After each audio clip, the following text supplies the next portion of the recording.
is the November 2nd meeting of the Facilities Feasibility Subcommittee meeting.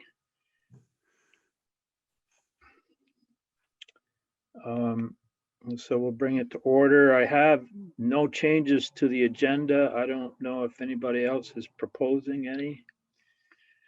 So we need to have a minute taker. I was hoping Josh would be here and I would nominate him. So I guess I will do that since Sarah's done it the last couple times. I can start it and then pass it on to you. Or is that too complicated? I'd do it if I wasn't going to leave during part of it, but yeah, no, I'll try to do something. okay. I'll take side notes too, Kevin, just in case. Thank you. Okay. So I guess at this point we could open it up to public comment if there is any. Sure. Maybe the easiest way is if our participants have a public comment to offer, if you can just raise your virtual hand, then I'll see that you have something that you want to contribute and I'll call on you.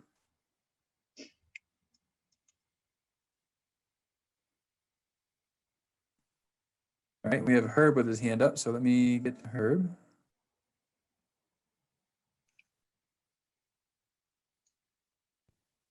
Do you hear me now? Yep, we have you, Herb.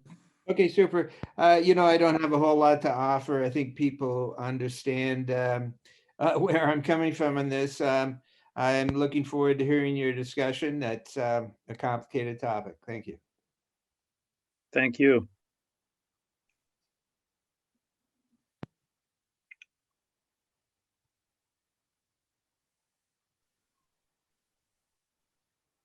I don't see any other hands up at this time, Kevin. Okay, so we'll move on to our next item, which is to approve the minutes of the 10-5 meeting. Thinking motion is in order. I'll make a I'll second it.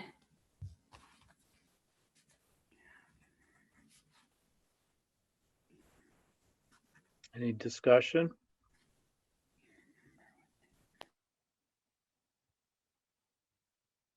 So if there's no discussion, all in favor, say aye, raise your hand, indicate in favor.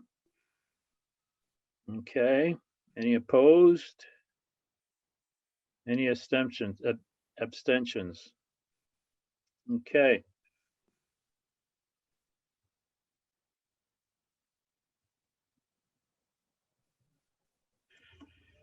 So the next order of business is to discuss the charge essential questions. They were in the charge in the meeting agenda packet as CQ1, 2, and 3. The desire is to gather in input to date has been consolidated prior to the agenda being issued. So the desire is to integrate any input from the committee since the agenda has been sent out and effectively finalize them and maybe even approve them tonight. So my thought would be is we would do a screen share on each one of those documents and just kind of go down through it and make a comment if there's comment worthy of any of the items in it. There are various points of view within the document, and I'm not so sure as we have to align everything, and this is something we should talk about, I guess, but I'm not sure we have to align everything up to be in agreement, or we just have differing points of view based on member input on each one of those questions. Does anybody feel strongly either way?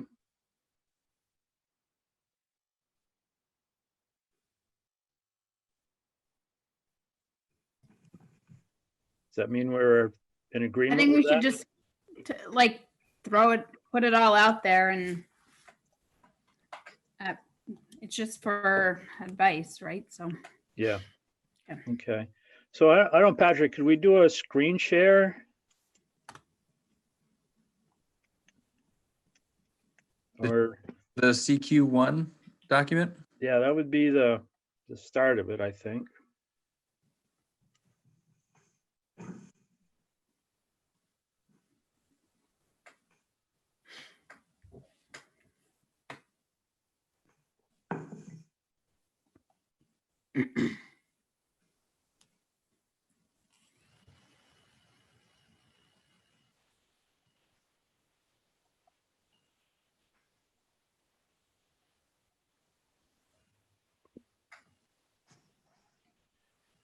So this question,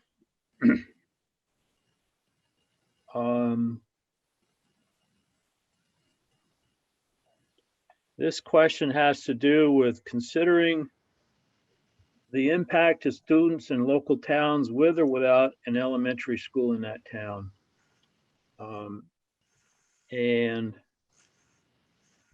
trying to set myself up so I can modify things if the discussion merits it. So this document is melding, and there's some bullets under advantage, and then there's also some detail more specific to what the advantages for kids and towns are. So I think we just go down through each one. And the first I one, clarify. So the advantages are for if they're to keeping schools within a town. yes, I would say that. Okay, and then the other side of that is the advantage to not having the school in the Or- town. It would be a Right. disadvantage, or what did we use for a term? Okay, so I Kevin, had I'm gonna stop sharing for just a minute. It sounds like Kevin or Josh is in the waiting room. So I think I need to stop sharing to let him in, then I'll share again. Okay. The other term that we used is liability or right. disadvantage, so. When I did number 2, I really looked at it from the perspective of the town. And I guess advantages of not having the school versus disadvantages of not having the school. I don't know if I had my perspective correct. Welcome, Josh. We are just starting the discussion on the consolidated charge questions.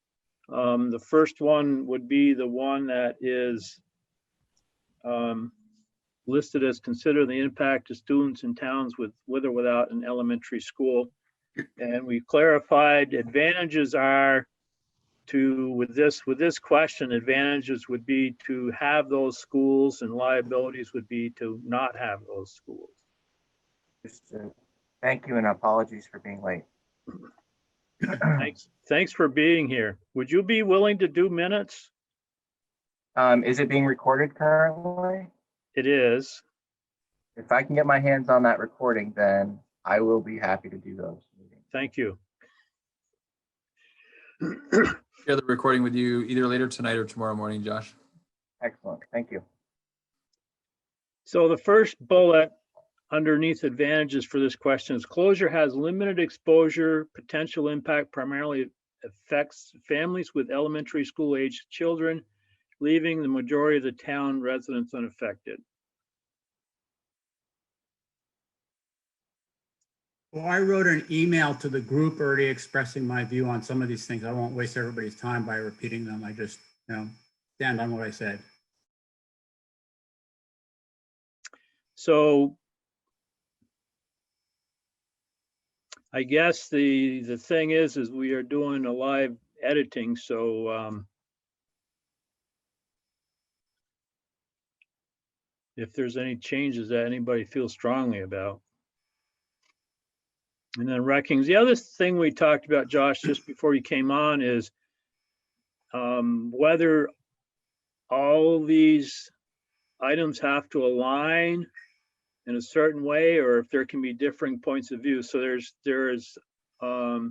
presently there's some differing points of view that could be considered conflicting. So do we want to align everything to present one point of view, or is it okay to have conflicting points of view? And I think the sense of everybody has been it's okay to have differing points of view within each one of these questions. Oh, absolutely. That shows that it's well thought out and different agendas were addressed. I think if they were we came out as a single voice, some may read into it that we didn't go as far into depth as we did. I think this committee has done a great job as really setting up points and counterpoints. So the short answer is yes. Okay. So lacking comment, the second bullet is consolidation of smaller schools in a district results in a larger classroom with improved homogenization for increased interaction and better aligned educational goals. Current classes sometimes have an imbalance of boys, girls, etc. Sarah. So I guess when I read that, I think that that's an advantage to not having town schools. And so I guess that's where I go back to my Okay. initial perspective. Like, to me, is the advantage to, this isn't like, so when I get to the part about advantages for kids, smaller schools have lower student teacher ratio, etc. That seems very pro having a town school if you live in a town that has small schools. And then, but if you're considering consolidation, I'm not sure that is gonna, that's not, and it consolidating goes against having town schools, right? Yeah.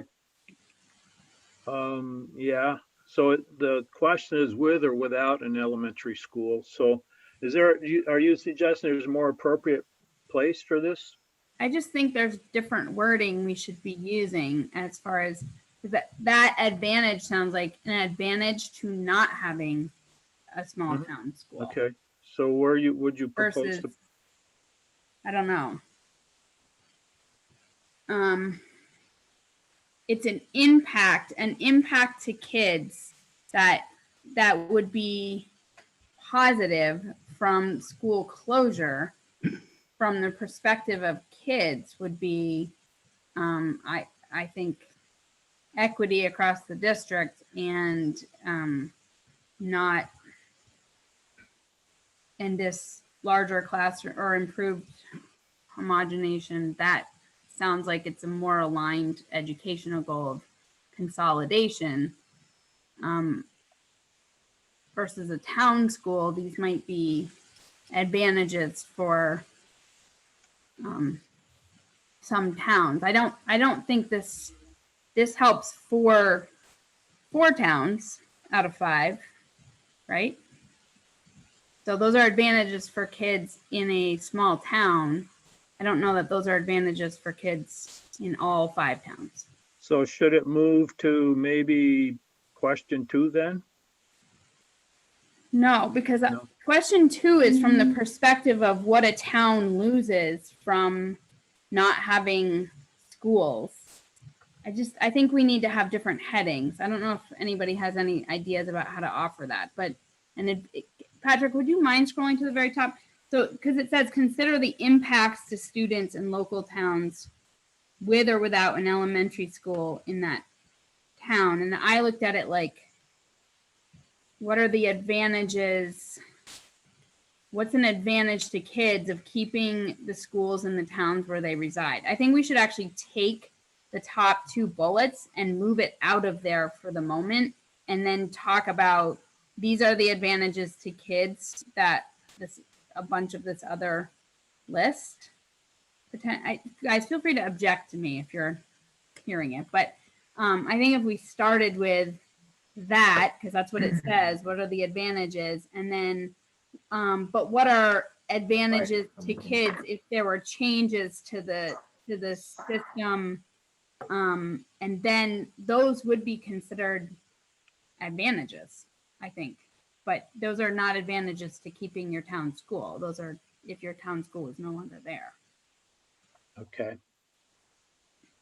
So I moved them to the end, and then once we go down through the advantages in this list, we can revisit those or wordsmith it or decide that they're not appropriate. Okay. So the next is header is research says that smaller schools tend to have lower student to teacher ratio, improved instructional meetings, including student-centered instruction, cross-age grouping, and cooperative learning, close student-teacher relations, greater chance for student participation in extracurricular activities, higher student achievement, especially for at-risk students, less bureaucratic and more flexible administrative structures which allow greater communications between administrators and teachers, greater focus on educational basics, higher What does that morale, mean? Sorry. greater focus on educational basics. What's a basic?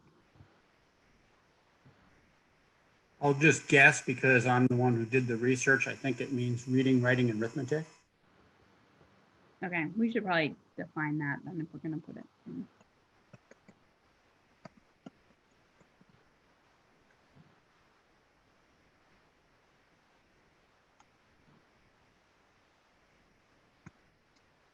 Okay. Higher morale among students and teachers and less teacher stress, more flexible and may more easily adopt new instructional methods of education performs, higher number of students taking academic courses, closer community connections. What's an Positive. academic course? Sorry. Like at a higher level in high school and elementary school? Like aren't they all academic-ish? I think I'm not, again, I don't recall the text of the article that I read, but it probably was just distinguishing with vocational courses. Okay.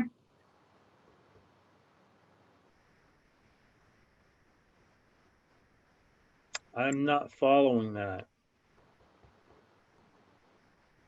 I mean, is it advanced academic courses? Is it at the high school level? I don't know. Okay. Maybe we star that one and look it up.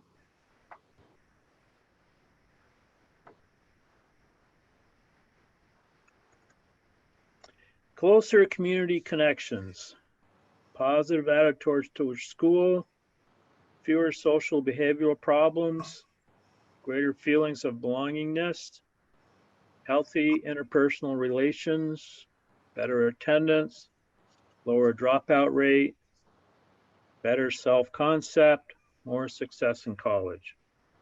So do we have any evidence within our own district of this being the case, like comparing two towns? I'm just curious if this is backed up at all by our leadership.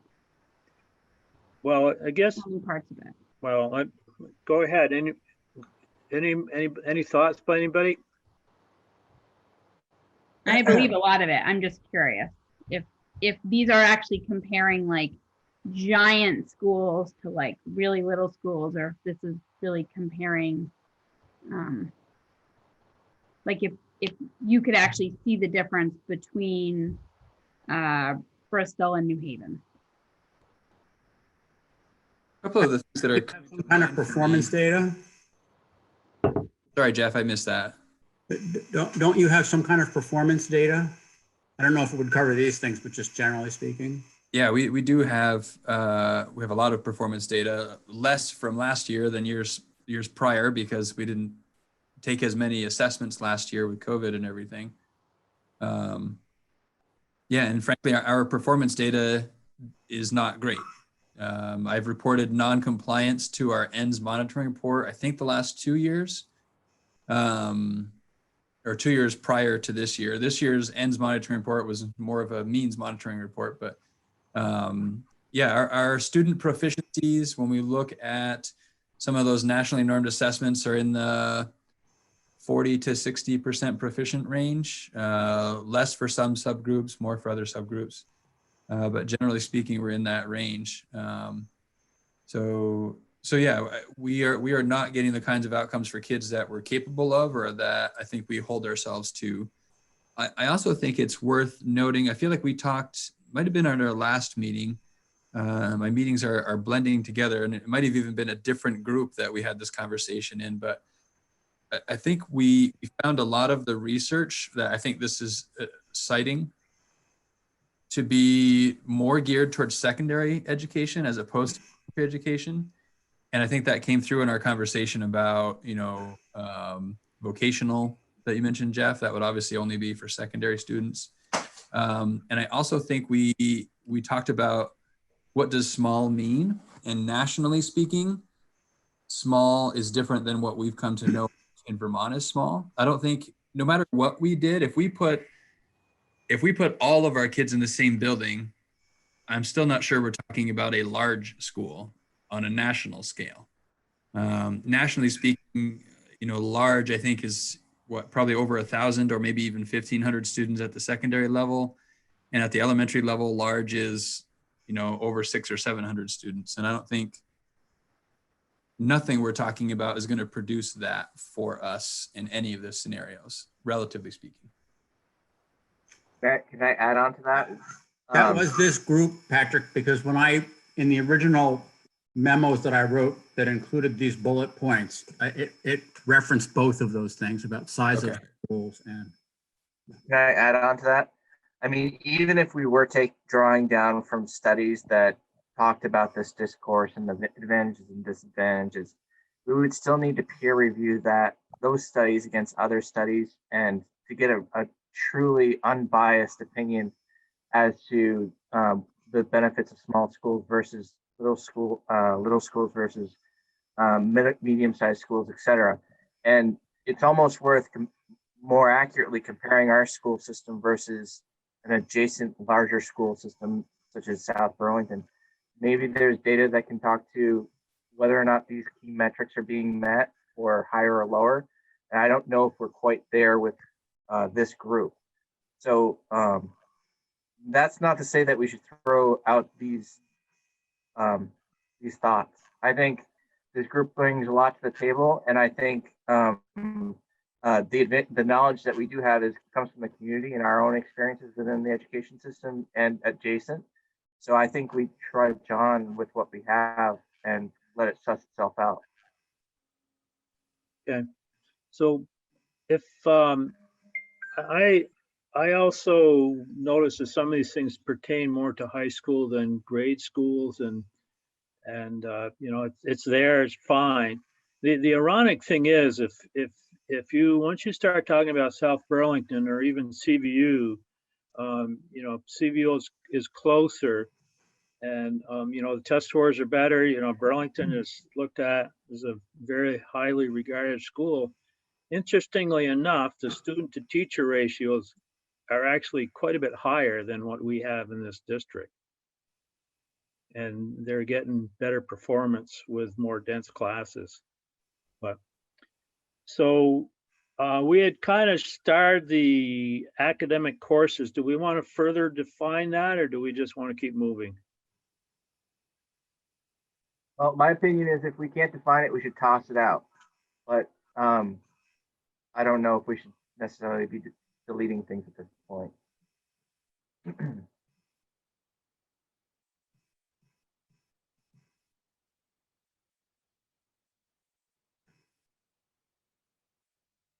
I guess one sort of higher level question I have about this editing process is, my understanding is that all of this stuff is just for Patrick's benefit.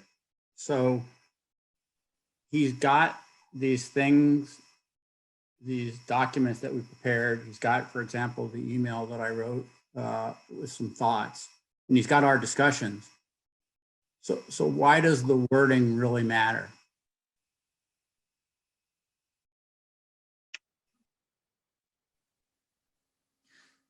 I think to some extent the wording matters. So as I envision this going forward, and who knows what would actually materialize, but at some point I have to make a recommendation to the board, and I own that. And that recommendation, I'm not sure there is a recommendation that everybody loves. I don't think that exists. So I'm in an unfortunate position in that regard. So for those people that disagree with whatever recommendation I might make, for them to come back into a document and say, but the research said X, Y, or Z, according to this document that's now a public document that came out of the facilities feasibility group, that's probably the greatest risk in leaving wording that this group isn't comfortable with. I see. Okay, that makes sense. And again, I don't know how likely it is that someone comes back and highlights that one bullet point that said something that supports their position against whatever recommendation I made, but that's where it could go. It's probably pretty likely. Somebody will dig it out. Yes.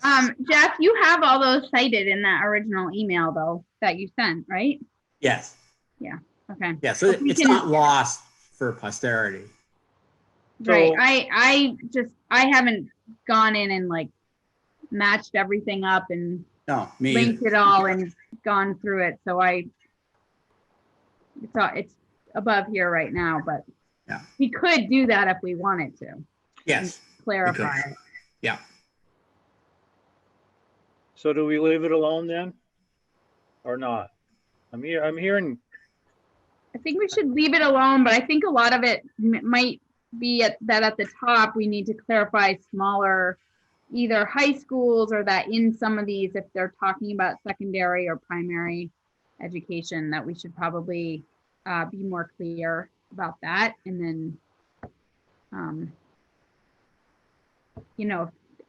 assuming we're not having a giant dropout rate of elementary students, except for maybe this year, but but if you have if the high school shows that all the kids that do drop out came from the largest of our 5 towns, well, I guess that would be kind of interesting data that we would be able to back up. But if it's not based on their original starting school, then it probably isn't useful data.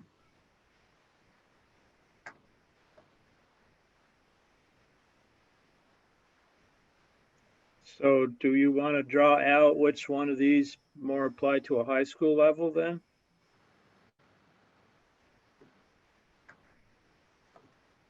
Well, I mean, if you currently might have lower student to teacher ratio, but I have a kid who's in a pretty high, if there weren't a few kids in doing virtual elementary school, it'd be over 25 kids in her elementary school classroom. So I'm not sure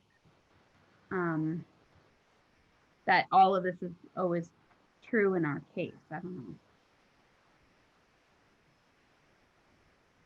Like, do we have, I think we've been trying as a district to have a lower student to, or a common or more centralized student to teacher ratio among the elementary school kids. So if we're saying we have a lower student teacher ratio at 4 schools and not 1 school, that seems really inequitable. So I'm assuming we shouldn't have that as an advantage.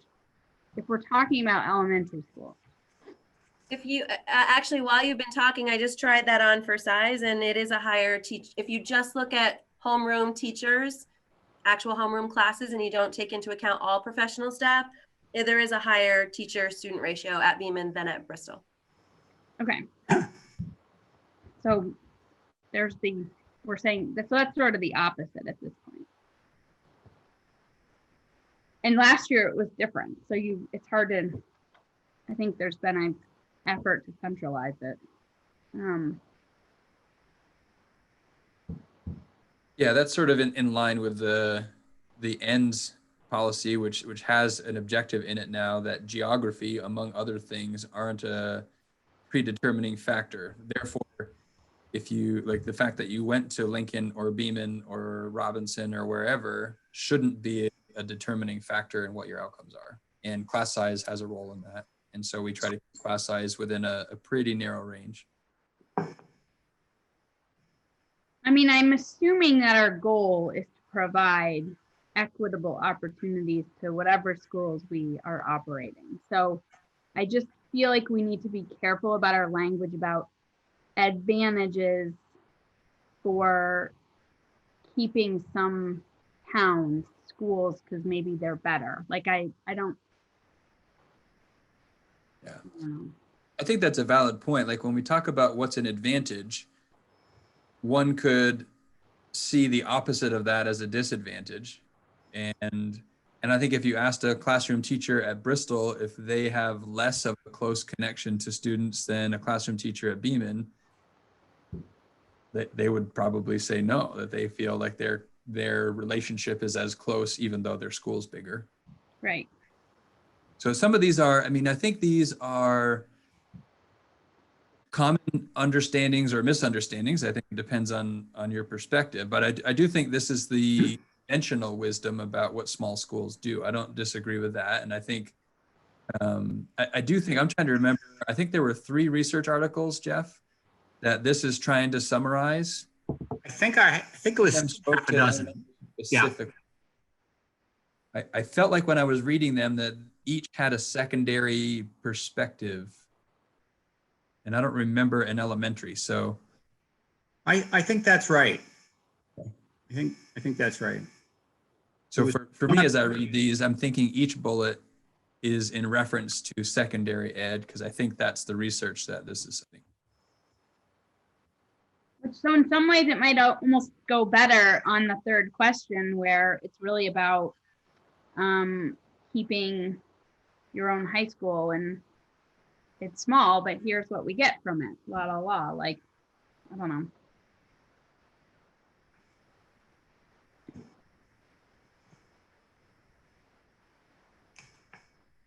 Can we keep going down the rest of this list then? We can do that. Okay, and then rethink it. Maybe we'll circle back as we kind of hit maybe some other questions too. Generally, small schools lead to greater cognitive and effective development among students, especially among disadvantaged students. Like economically disadvantaged? Yes, I think that's correct. Okay. Should we add that then? And is this small, is this from the perspective of elementary ed as well? So I think as I was thinking about Patrick's question more now, I think the articles that I read were talking about education generally across, because some of the articles referred to kindergarten through 12. Speaking generally about education. And in some specific places, they referred to high school. There were no specific places where they were referring, I shouldn't say no. I don't remember right now, specific places where they referred to elementary school. But I think they were talking about education generally, except when they specifically said high school. So if they said high school, typically that should show up in here. Well, I don't know. It's a while ago since I wrote it, so I don't recall. And I would guess my clarification on this is our goal about talking about a small school or a town school?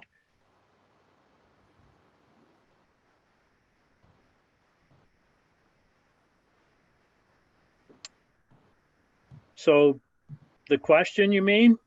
Yeah, like all these seem to point at small schools, but I think the question is really about the advantage of a town school. So is the defense, the defense is the wrong phrase, but about keeping your town school because it's small, here's what it has to offer, then I think we should clarify that's a positive for kids if they're in a small town school.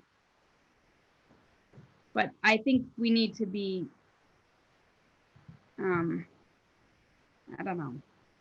I kind of liked where you were going with the town aspect, Sarah, because I think, again, as we defined what small is and what large is, no matter what we do, we're going to have small schools. Right. And nationally speaking, considering what the research is referring to, et cetera, I think the advantages that are referenced for small schools, I think we could we could realize to varying degrees, no matter what we do, because we're not going to become big by national standards. So really it maybe is about more a school in a town versus not having a school in a town, regardless of its size. I think that's what we need to be talking about. I agree. I also think taking out economically that was just put there. So when I think about disadvantaged students, could be students with disabilities, even though their family economics isn't necessarily disadvantaged. Be hearing impaired, like needing more resources. Mm-hmm. Yeah, that points to a medium-sized school or a school with more diversity to be able to provide for kids with disadvantages, ADA, learning disabilities, etc. So let's like actually think about it. What are the advantages to the kids if they are in their own town? Like go back to the roots of the whole story. Is it a community connection? Is it like what do the kids get from going to school in their town? And we can go back, we can throw transportation. They have a shorter ride potentially. That's like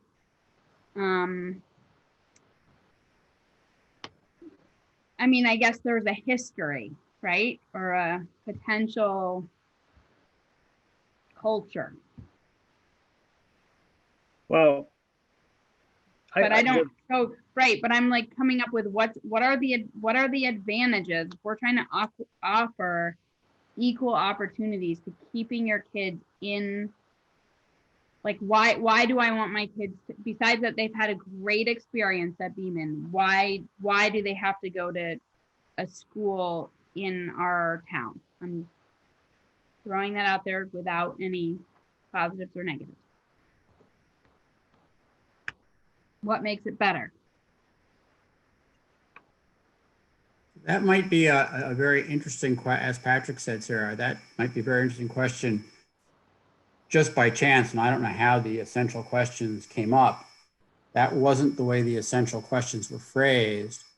And so when I was doing the research, I was trying to do it focused on the way that the essential questions were phrased.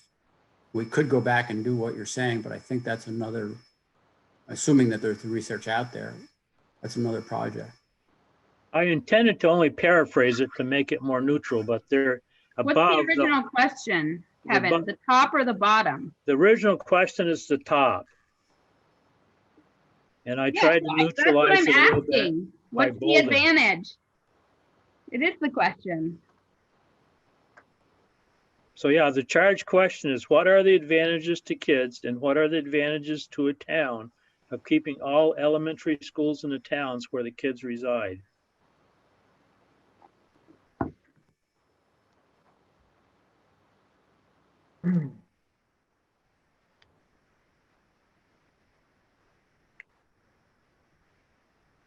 I mean, personally, if I'm going to go out on a limb, if it's really, you put it in the context of this community in the 5-town area, it really only boils down to car ride to me. Because at the end of the day, this is, the school building will still be there. It's really, we're providing services in a different facility potentially. So that's as far. I've really struggled with this, and I've kept on putting it on the back burner because I see the question is very weighted, but it really comes down to transportation. And if the towns really do inherit these buildings, the buildings don't go away and the infrastructure don't go away to a degree unless they choose to repurpose them. So the towns will still have these facilities. It's just that where their kids are going to be educated and how we're providing for that, which to me starts running to a different question. What are the advantages of being in a consolidated school system, which is not represented in any of these questions?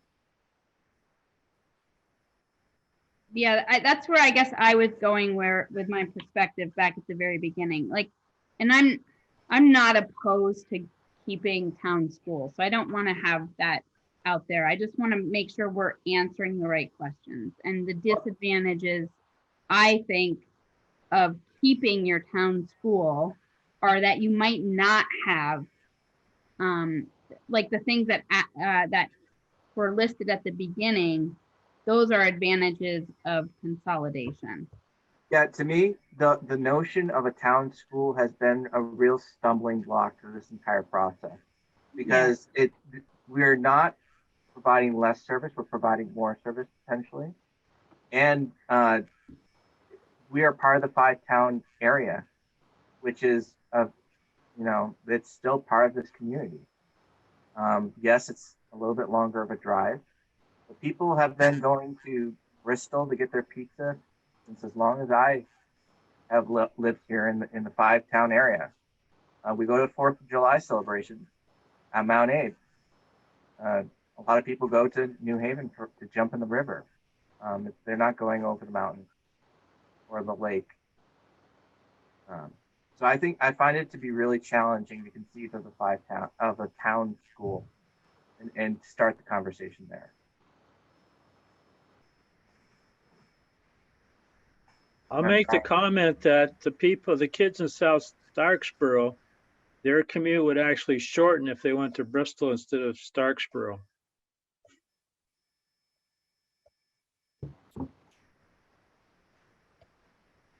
And I know that the committee has been charged with responding to these basic questions, but I think it should be an abbreviated process personally. But I think we're doing a great job. We should just fill this out and respond to the question and move on, personally. I think we have to come back to this question because I don't think we answered it. Okay. But I don't want to come back to it now because I have to go in 10 minutes. And I'll be back. So do we want to, so I'm hearing that we want to go to maybe the second one? Sure. I think Or we should what- go on to the second one and come back to this. Okay.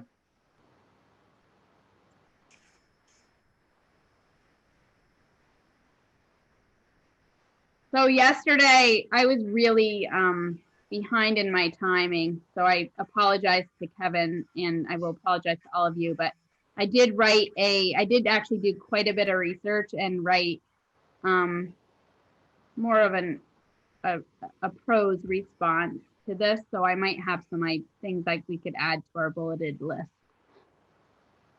that I did try to back up with some regional research as well. There are those points here, or are they pending? No, I sent them to Kevin, but it was Google Docs. So it was, and I didn't do it till yesterday. So I couldn't make the minutes, but I could. So can I forward those to everybody? They would be able to get to the Email. they could get to the link, right? Yeah, I mean, I can go through how I generally phrased it. Let me grab my handout. Okay, so let's back up and read the question first, or the statement. So the charge question was, what does the research say about the impact of closing a school on a community/town? So I did it as I literally then went and did some research because I thought we needed a little bit more. And I looked at it from the perspective of really what makes a town, what kinds of things you need to have like a successful, thriving town. And then what caused most schools to close based on, and it's like either underperformance or based on an underuse of the building due to declining enrollment. There was a lot of studies done. Some of them are in, and this is a common problem with the urban, suburban, and rural, nationally and for hundreds of years, whatever. So I put in the piece about, how much we've consolidated, so far, and then where where we are currently, and then went into a bit about financial and then community. So for financial gains to school closure, I think that's how I looked at it. Or financial, oh, most advantages and disadvantages to each town after the closure are going to come in the form of financial gains or losses, and then community, I use the word community gains and losses. That for financial gains, belonging to a better school system with thriving programs could actually be a draw and increase home values. A study in rural parts of New York State within the past 15 years, and I cited it, shows that the loss of the elementary school had initial negative effects, and that within 3 years, the property values had stabilized and the positive effects of the consolidation were seen financially. I wrote, unknown is whether the same pattern would occur in Addison County. There could be a decrease in home values if the community perspective is about the closure and loss and not about what is being gained from a merger. So I think it is a little bit of marketing and creating what we want to create should this occur. Some studies have indicated that being closer to the school increases home values, which would indicate that closure and a further commute to school may decrease home values.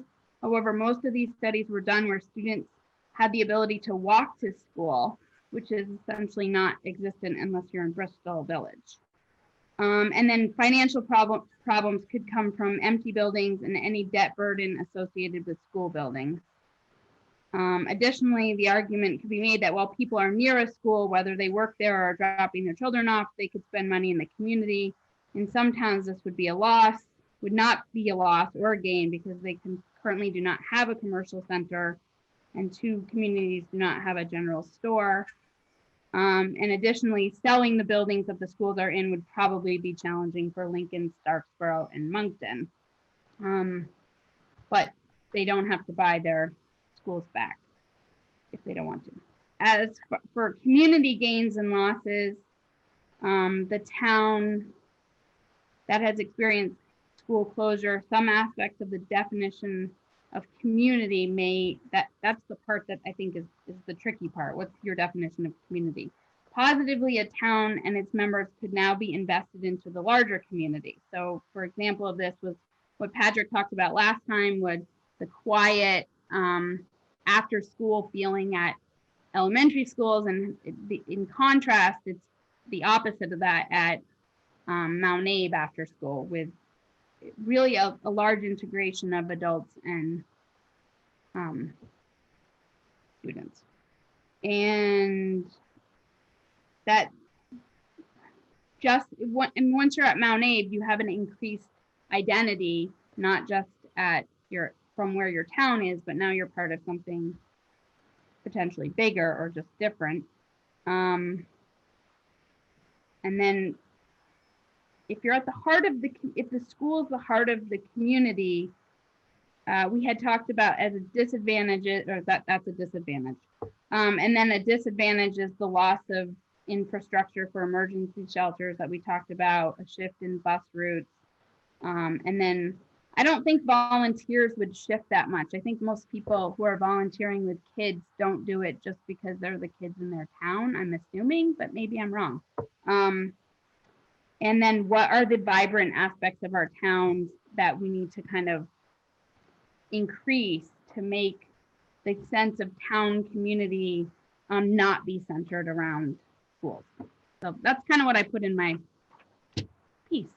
Jared, can I respond to those things? Yeah, so please. I'd actually refer to a marketing effort, and I think that is the terminology is slightly different.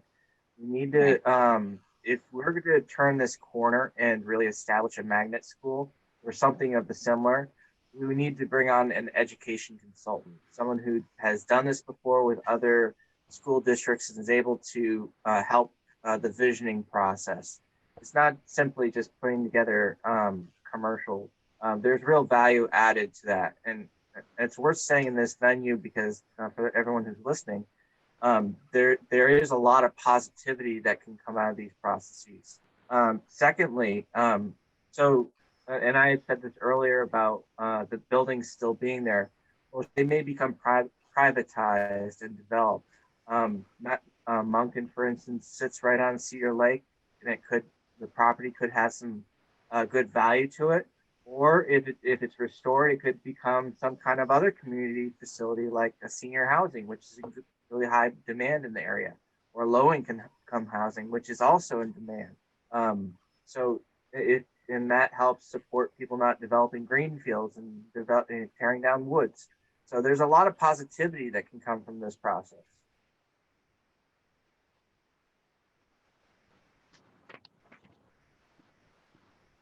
I liked that Jeff, when Jeff was saying in his email something about bedroom communities and clarifying that, I agree. I think some of the phrasing. So needs that's that specific one. I had jotted down from our discussion in October and drew a blank as to what it was, and I put it there as a placeholder, hoping somebody would remember what the conversation was, quite honestly. I remember the same thing, but I couldn't find it in my own notes.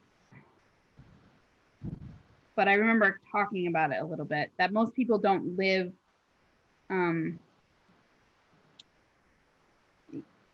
most people don't work in their own towns, and so it's not, and I guess the schools are an employer. I think we had talked about that. So where do we go with this? Do we somehow integrate your paper in this? And well, Sarah, I can happily put in my bullets into this document, or I can just make sure that they all appeared in this as bullets, but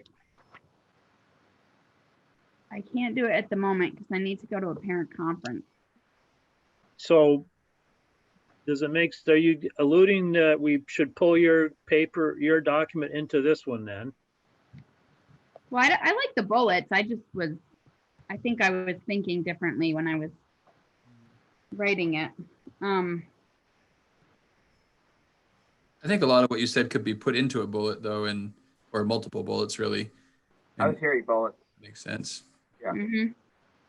I also want to just make sure, I think it's relevant to this question. And I think it's important for this committee to know. I've started meeting with town select board members to understand more, because it's different town by town, I think, what the impact is. And so I'm trying to understand from some town leaders from their perspective, what the impact would be to round out these conversations and lots of other conversations to try and be fully aware going into needing to make a recommendation. So I've had one with Starksboro with a couple of their select board members. I think Lincoln is scheduled for the 12th, maybe one later this week. So they're just beginning, but they're beginning to happen. That's great, Patrick. I'll be back. Let me back in a few minutes.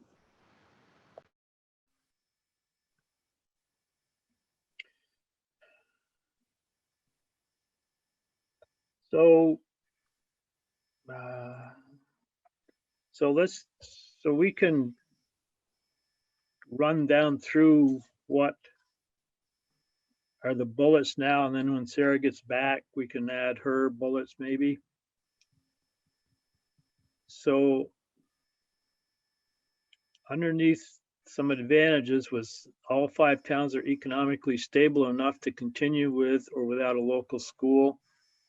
Bedroom communities, I think we said something, and maybe we can embellish on this a little bit about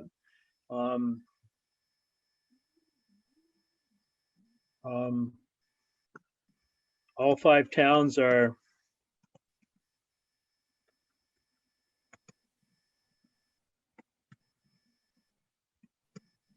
bedroom communities with people traveling out for work. Does that make sense, or how we want to say it? I guess I would say, I guess I have a question about both of those things. Do we have data to support those two assertions? We have data showing that all 5 towns are economically stable enough to continue without a local school? All you gotta do is look around.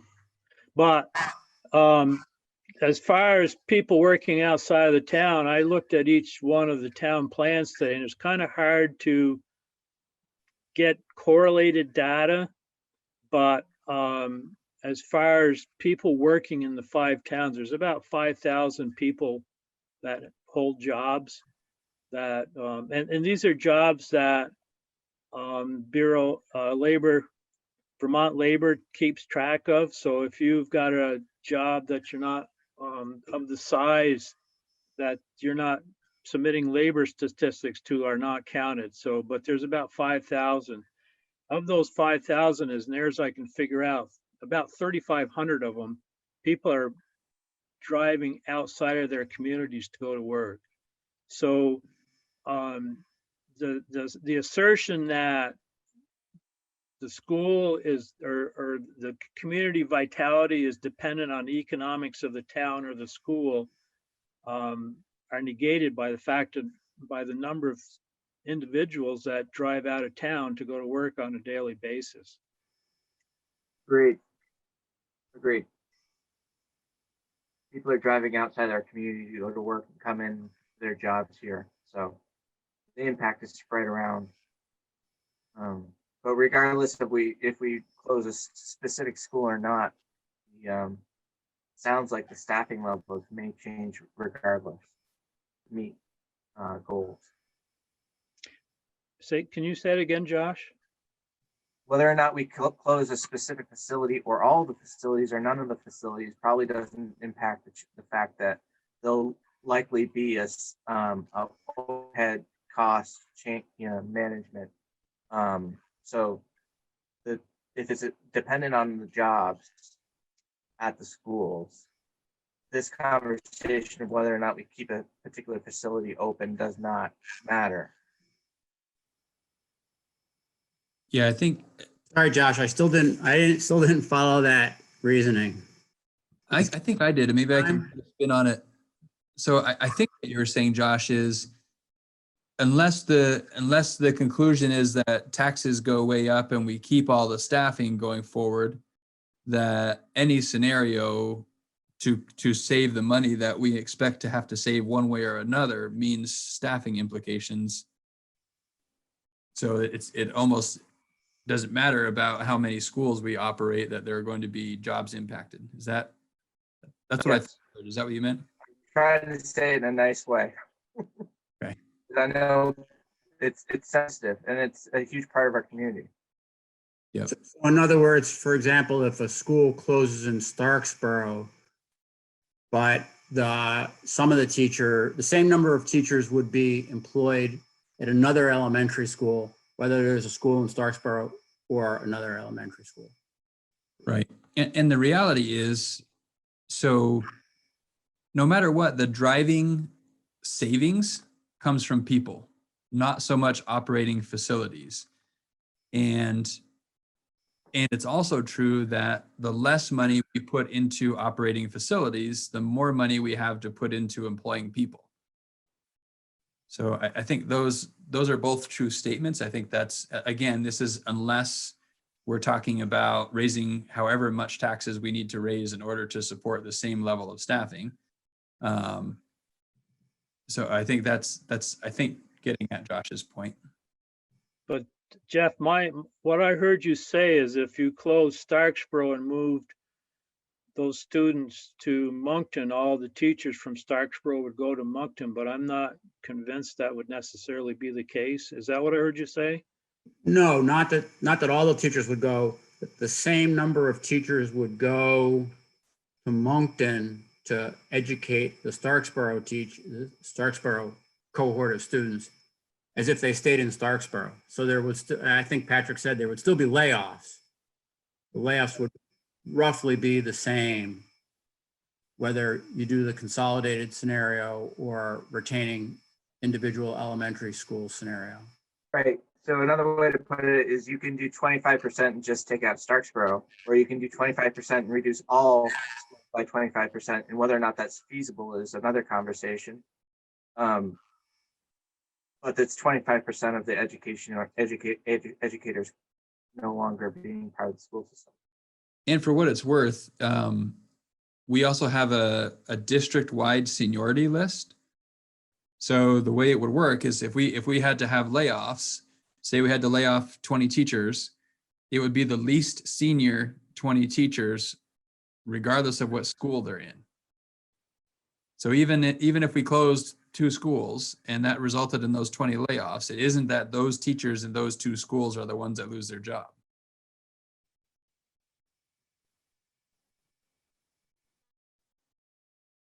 And this all actually links back to the question that we're working on now about the economic stability of the town. And so the premise is that the teachers who live in Starksboro would stay in Starksboro, whether they teach in Starksboro or teach in Moncton.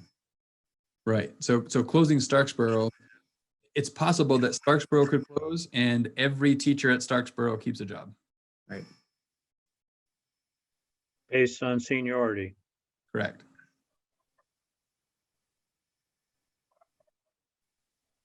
So closing one school doesn't necessarily directly impact the financials of that town, aside from the secondary services that school is providing to that town. Right. And a lot of our teachers don't live in the 5 towns. Many do, for sure, and a lot don't. I don't know exactly what the ratio is. So I filled out the bedroom community to say all 5 towns are bedroom communities with the majority of the individuals working outside of their town.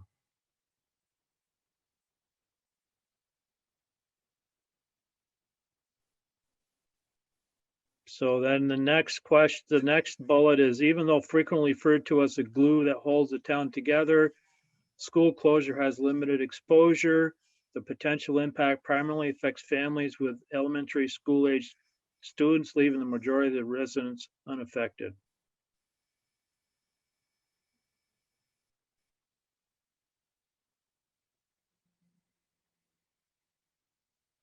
As I said in my email, that's not what the research that I read said, but if that's what the committee feels is correct, then that's what the committee feels.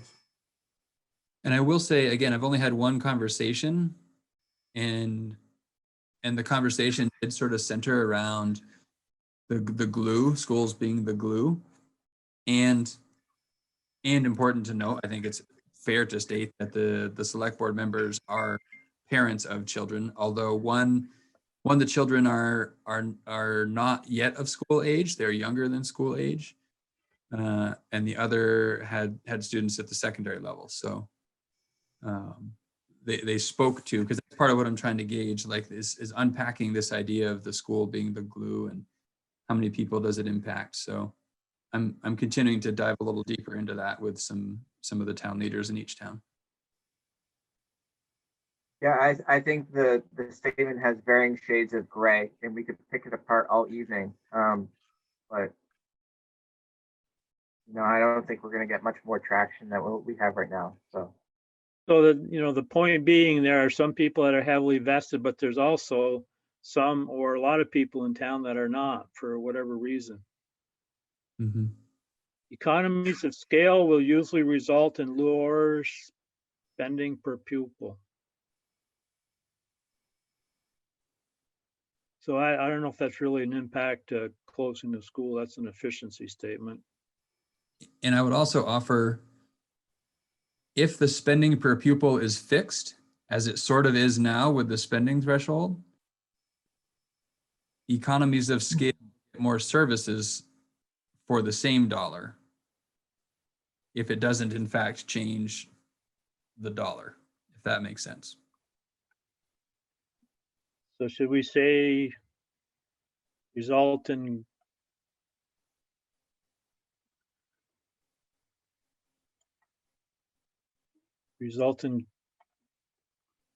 greater services.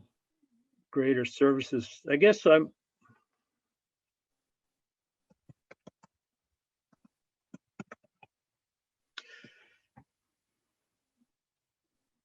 At this, yeah, okay, that makes sense. It certainly makes sense from that question.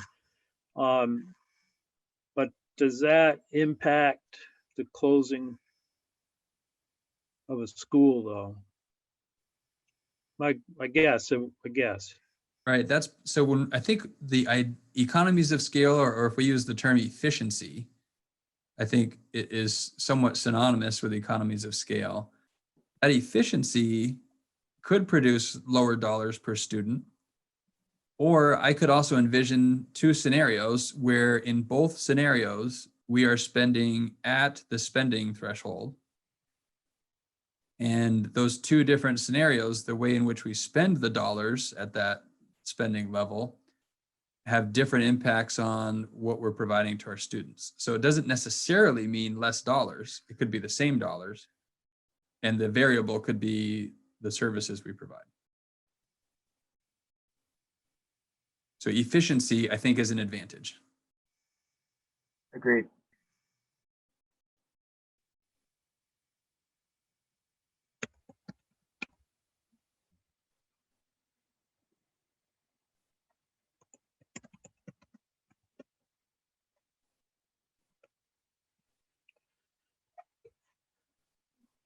Larger schools may offer more specialized teachers and better facilities. Therefore, consolidation should improve performance on standardized tests. However, there appears to be a negative relationship between size and academic achievement. All else equal, small schools have advantages for achievement.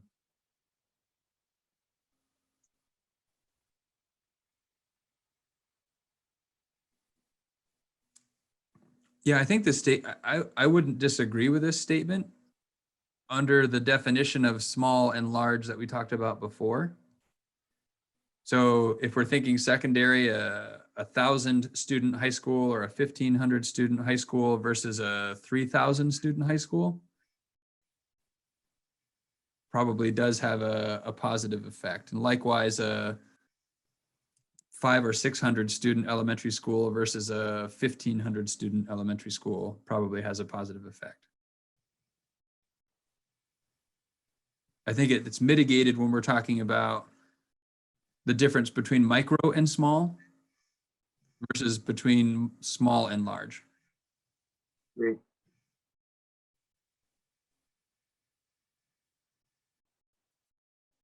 So as far as liabilities are concerned, we have town vote required to close an elementary school. The mindset of loss of control in a situation where there is really limited to no local control considering state and federal requirements. Closed school results in an empty building that may or may not lend itself to rehab. Depending on the reuse, this could be an advantage. Many reports with many conclusions from many different school settings, rural, urban, city, inner city, state can make up your own reality. Our entire district as one is considered small within the realm of many of these studies advocating small schools. The presence of the local school often serves as a central focus, also referred to as the glue of small rural communities. The rural school in the center of the community and all its components together form an open social system of people, things, and ideas that contribute to the quality of life, connectiveness, development of identity and culture, ideology and politics, activism and civic engagement. Quality of life also includes knowing community residents, helpful neighbors, security, safety, and closeness of nature and the land. I would say that statement holds a lot of similarities to the conversation I had with the folks in Starksboro. So that's resonating with me given that conversation. And I suspect to hear many things along those lines as I talk with town leaders in each of the towns. And Kevin, I'm going to stop sharing briefly just to check and see if Sarah's there. And can you guys see I can't see the participants right now. If you can see if she's there, I can scoot over and let her in. I don't see her name on the attendees list. No, okay. Katrina, if you don't mind just keeping an eye for her and let me know. You probably don't have permission to let her in, but you can see that she's there, right? Yep, I can tell you. So just let me know and I'll stop sharing and go let her in. Okay. So the next one is no matter which type of social analysis is performed, school district mergers or consolidations damage rural communities.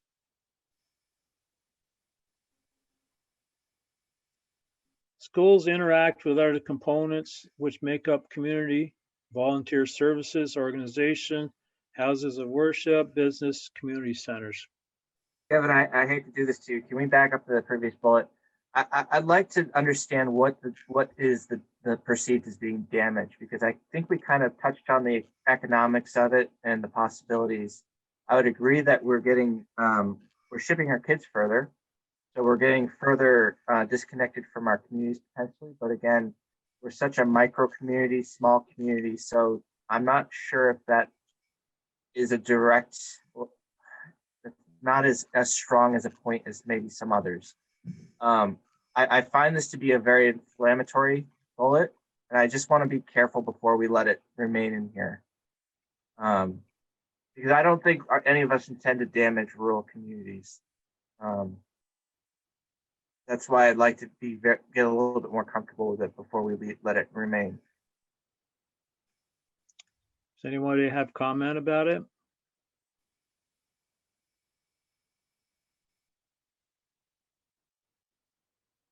And I think we've covered some of the challenges that it presents in other bullets. I would say that this bullet potentially needs to come out unless we can define damage.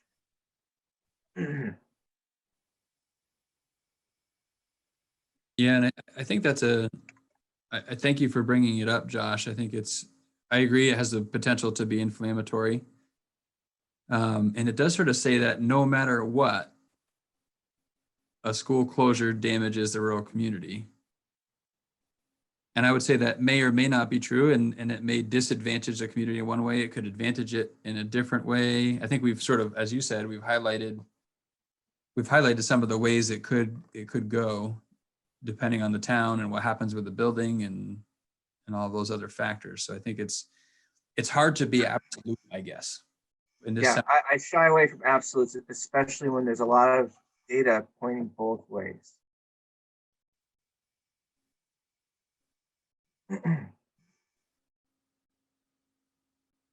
So let's wait until Sarah gets back and then we can weigh as to whether what we do with this question. Is that fair? Yes. So schools interact with other components which make up the community, volunteer service organizations, houses of worship, businesses, and community centers. Sure. Rural schools provide a major source of employment in the rural community. When jobs leave a community, suffers directly from fewer jobs and indirectly from less income spent in the community. Additionally, parents of students attending the consolidated schools spend money in the host community and spend less in the vacated community. I think our conversation earlier about the realities of needing to find savings and the fact that finding those savings through layoffs doesn't target any one town because of the seniority-based process in selecting the layoffs. I would also raise the connotation as a major source of employment in the community. From what I can ascertain, it's somewhere around 5%, maybe even less, of the jobs in the community that are part of the school system.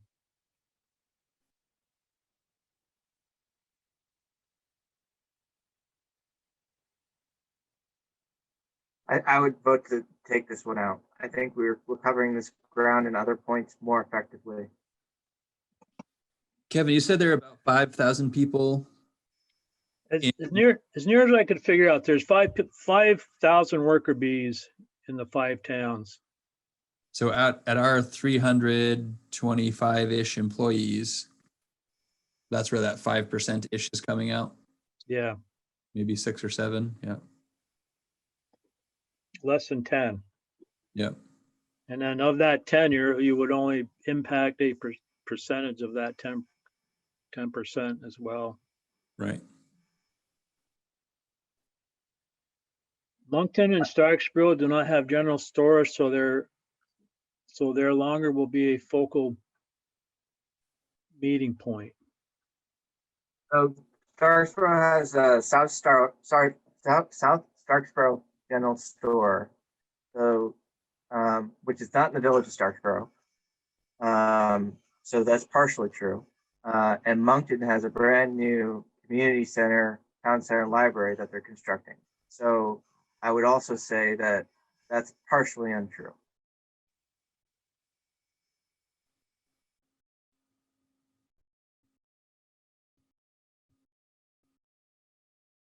So, yeah, so we don't have the Round Oak and a general store in either one of those towns, I guess. Lincoln, Starksboro, Moncton, inability to sell, lease, or repurpose school building.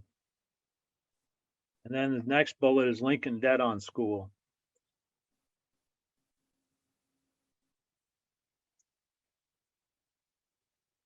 I'm curious, I'm not sure who put the bullet there. I'm interested in hearing more about the inability to sell or lease or repurpose.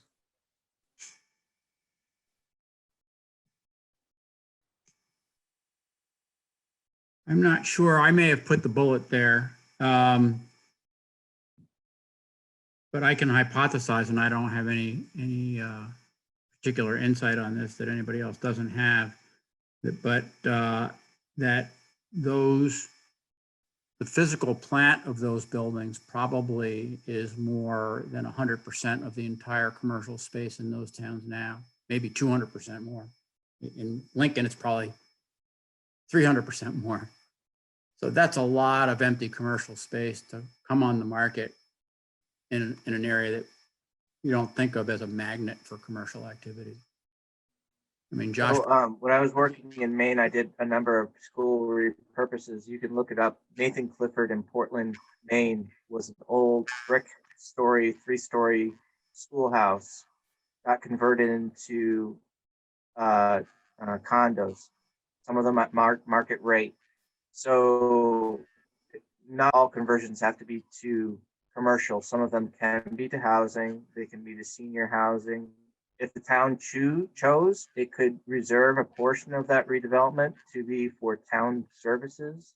So for instance, Moncton could choose to redevelop the body of the building and reserve the gymnasium for town services at their disposal. So there's a number of ways to overcome that challenge. But I guess in support of that, probably none of these towns really have the wherewithal to make them into town property. So they'll end up probably on the market and for redevelopment of some sort, whether it's commercial or housing or whatever. And that's going to be a challenging path, not an impossible path, but it'll be a challenging one. To your point, with all these buildings coming in at once, that could be even more of a challenge if you're trying to convert all of the buildings at once. And I would say, adding to the challenge, the articles of agreement state that, I'm pretty sure I'd have to look at this, but I'm pretty sure the town has to own it for 5 years before it could sell it. But if they refuse their first right of refusal, then the district would probably liquidate it. The district would have the option at least if the town chose not to purchase it for $1. Yes. Folks, I've got to go, but I'm going to call back in on the phone so I can listen into the conversation, though I probably won't be able to participate. Okay, what's the number, Jeff? Just so we can keep an eye on it. Just the last 4 digits. 8226. Okay.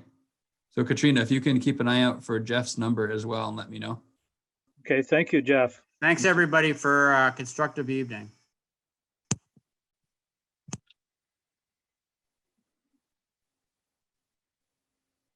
What will be the effect of the consolidation on town taxes?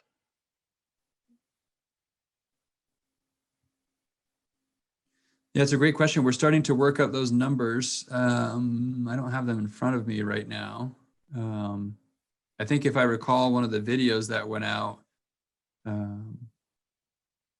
it basically would save something like a third. And again, it's sort of interesting. If we work from a place of assuming we cannot exceed the spending threshold, perhaps the tax rate is neutral. The tax impact is neutral, right? If either way we're spending, hang on, I'm seeing Sarah's raising her hand. Let me stop sharing and go let her in.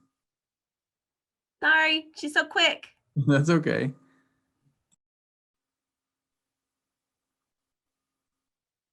All right, I think we should have her back now.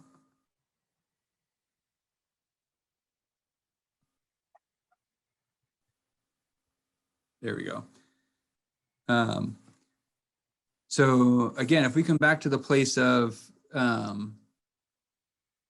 spending at the spending threshold in either scenario, well, the taxes would be the same either way. It's a matter of what do you get for those taxes that would be different. And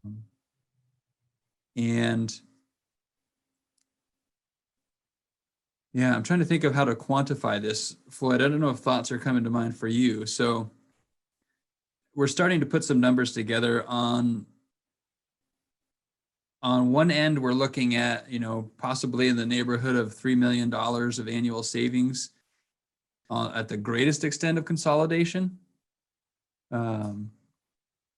which is, as we're projecting the need to save $6.5 million over the next 5 years, that seems like it could help us, meet or even exceed the target savings that we're looking for. And then the question is, with those savings, is the primary goal to get the taxes as low as possible? Or is the primary goal to provide the kind of services, the best services we can for a rate the taxpayers will support, which is in policy what the charge is? So what the actual effect of the consolidation is depends on what we're driving at. So should we make a statement here that it would be neutral or maybe or possibly positive? I think that's fair. Neutral to positive. I think it can be misleading. So there's obviously a context to that. If you say that the tax impact is neutral to school closure, people would say, well, why are we doing that? And that would be a very valid question to be asking. Okay.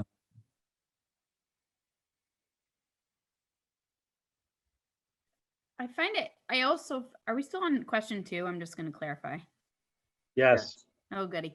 I always find it interesting when people talk about that they didn't get the tax savings from Act 46. And I think our committee was very clear about the fact that I was on that committee, that we were not going to have really any tax savings. That wasn't our purpose. Our purpose was about an aligned government structure and equity. So I think it's probably similar here, but you don't want to promise something you can't always deliver. Right.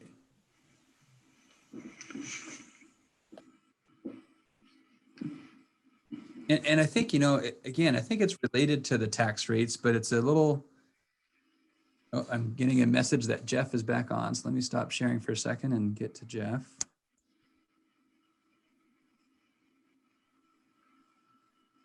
Yeah, I'm not seeing Jeff.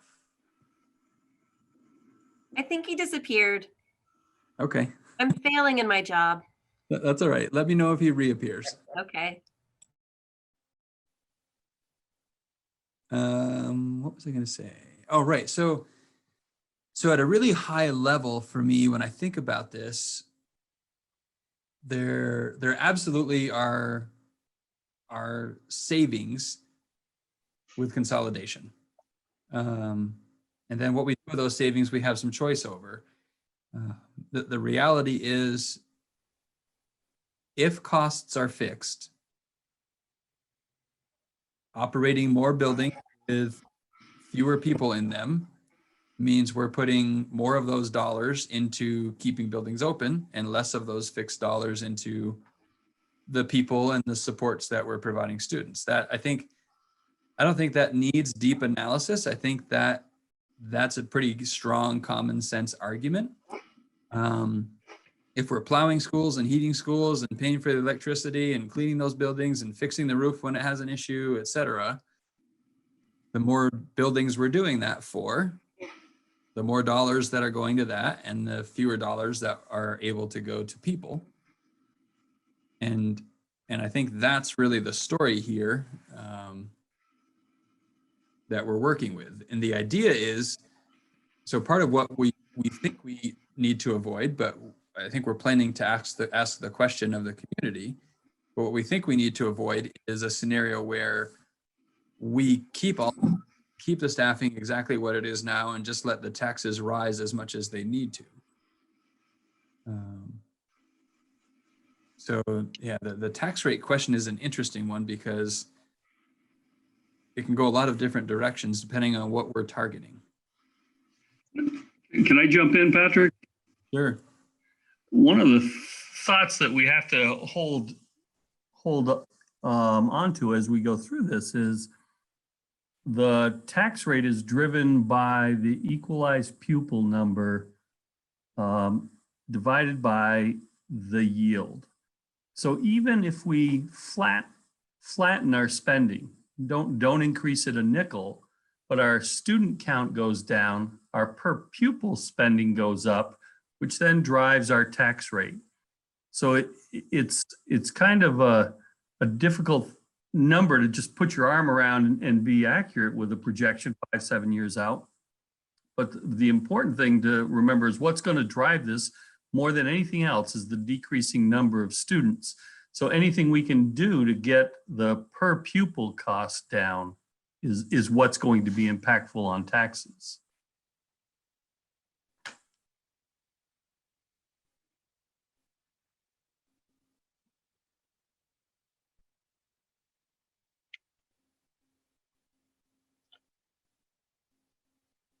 So is this too complex of a question for the level of thinking that we're doing at this point?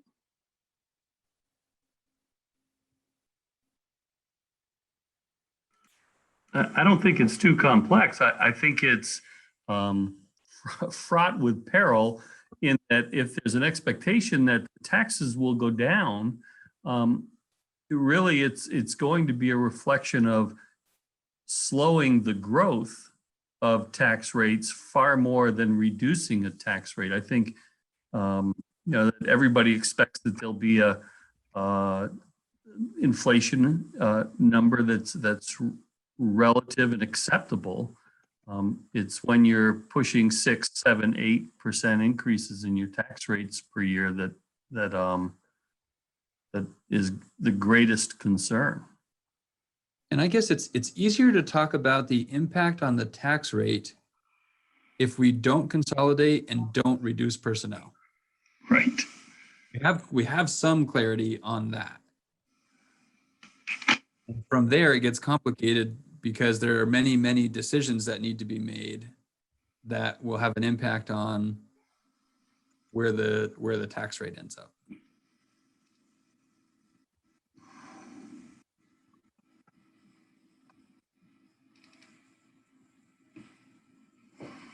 And I think, again, it was in the 30 to 50% increase range over the next 5 years if we don't find the savings that we anticipate we need to find. I'm almost there. Okay.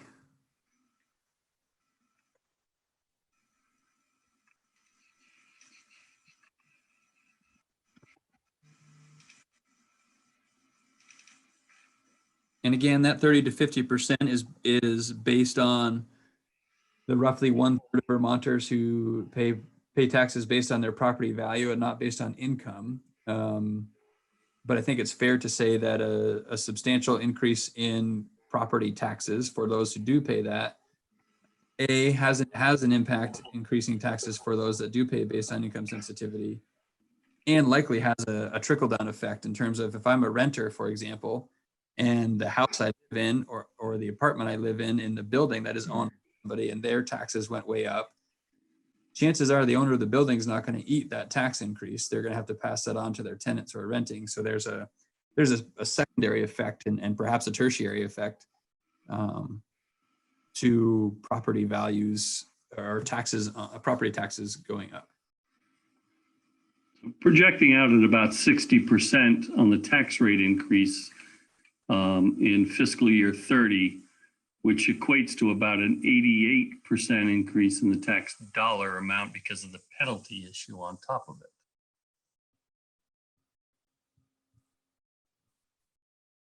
So that's 10 years out. And that 30 to 50 is the 5-year projection, right, Floyd? Right, right. Okay, should we back up? We had a couple that we had some discussion about, Sarah, and thought we would come back to them to have your input as well. One bullet was, no matter what type of social analysis is performed, school district mergers or consolidations damage rural communities. What's the source of that? I believe it was one of Jeff's That was my point bullets. exactly. It's not a productive statement. It's not a Is it productive not? statement. It could, I guess, damage a rural community in what, I guess I just don't understand what they mean by social analysis, like everybody moves away. People might move away if their taxes go up 60% in 5 years, personally. I'm confused about what is social analysis. I'm talking for him, but I'm assuming social analysis is the reports he's been referring to. I guess I don't understand what, by damaging, what aspect of the rural community are you damaging? Yeah, so there was comments earlier that we just remove this bullet because it just has no. I think we can't back it up. Is that an agreement then? I just want to check, can anybody see Jeff before, if he happens to be in the waiting room, I'd love to just catch him before that goes. Okay, all right. Like, I'm cool with it staying if it gets specific as to what aspects we need. I don't know. I want us to be thinking about solutions and problems and not just what I don't know. I want us to think about it.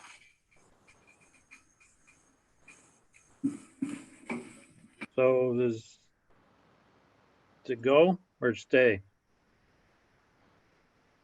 I don't think it's a useful comment. If we get a specific about it, then I think with some legitimate sources, then I'm Okay. comfortable. The other one that we struggle a little bit with is the bullet. Rural schools provide a major source of employment in the rural community. When jobs leave a community, suffers directly from fewer jobs and indirectly from less income spent in the community. Additionally, parents of students attending the consolidated schools spend money in the host community and spend less in the vacated community. So I started this because I'm going to give you a little background. We talked on the previous page about how teachers in the 5-town communities are not only members of that community, but the communities beyond. A lot of commuters. First of all, secondly, the teachers in this community represent 5% of the tax base. And thirdly, there's something else. Help me out. Was it the seniority and?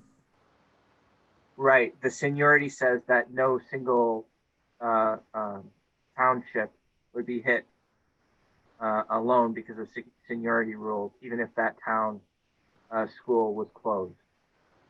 So, for instance, if Starksboro was closed, the elementary school of Starksboro, then the layoffs would be potentially the lesser senior teaching staff.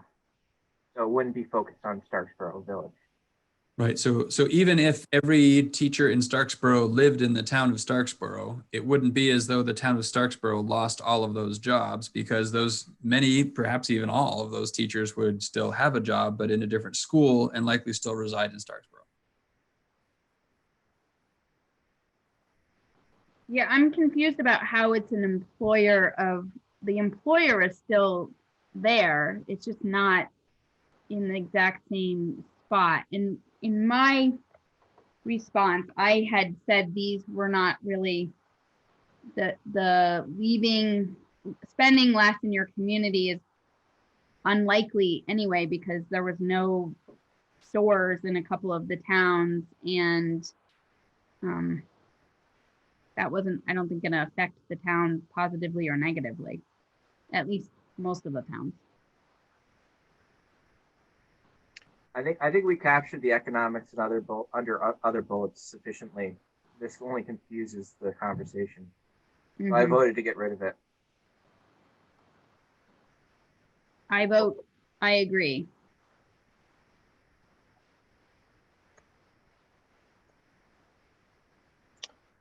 Let's see, we have the next one started as well. Moncton and Starksboro do not have general stores, so there longer will be a focal point meeting point. I think that just comes back to town. The school cannot be. Are people really meeting at schools? I'm just curious. And then secondly, does the school need to be the glue that is providing like the inner web of a town? The town, in some ways, should this happen, needs to be really thinking, and I'm hoping this might happen with the select board conversations, about how to develop town identity and community that is about, if that's something that's desired, not focused around the school.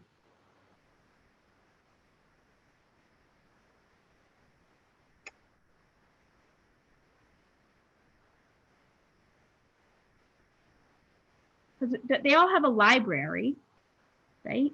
Yeah, and I think Josh had brought up the point, Moncton is building out something right now. But to me, this is a rather innocuous statement, and maybe it's just as well as there, then just let it ride or not. Yeah, it's a problem for those two towns if there's no location or space that a town could meet. That is true. And if the school is providing that, then this is a loss.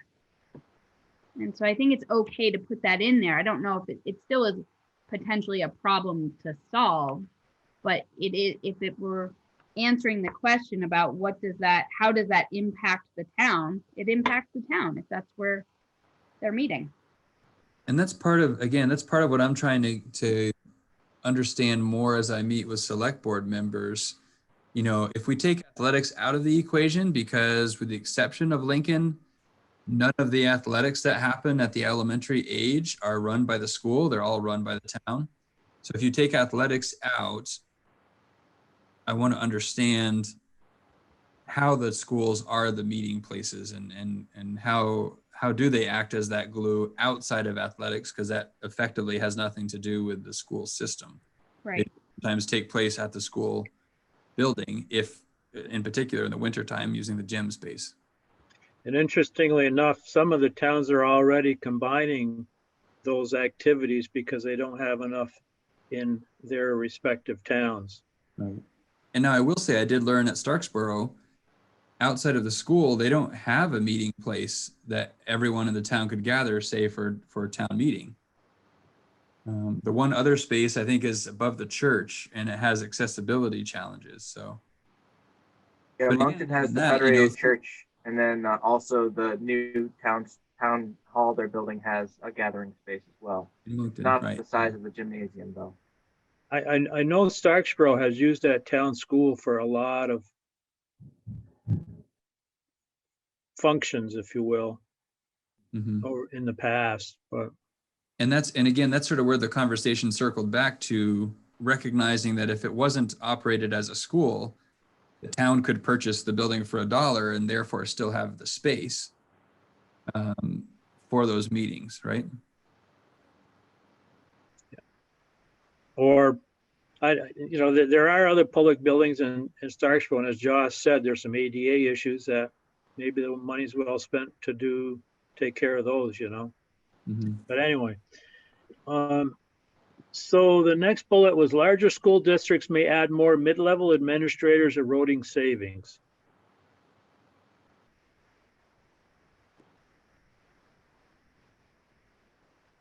Is this about a high school or about elementary school? It's a district, says district. Okay, so if there were 2 elementary school principals and then maybe there were 2 assistant principal, deans of students kinds of people, that's still less than what we have. So I don't know that it's necessarily going to erode savings. I don't think we're going to go from 1 principal or from 5 principals to 1 principal. And I mean, But maybe we do, but that's You won't go from 5 to 7 though. right.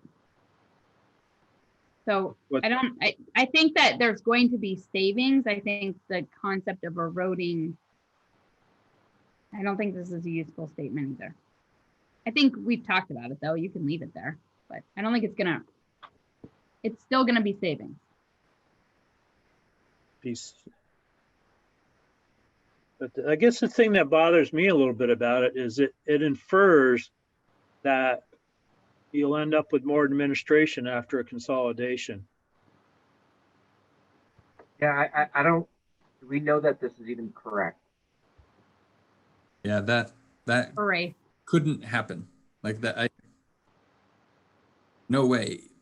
Politically, common sense.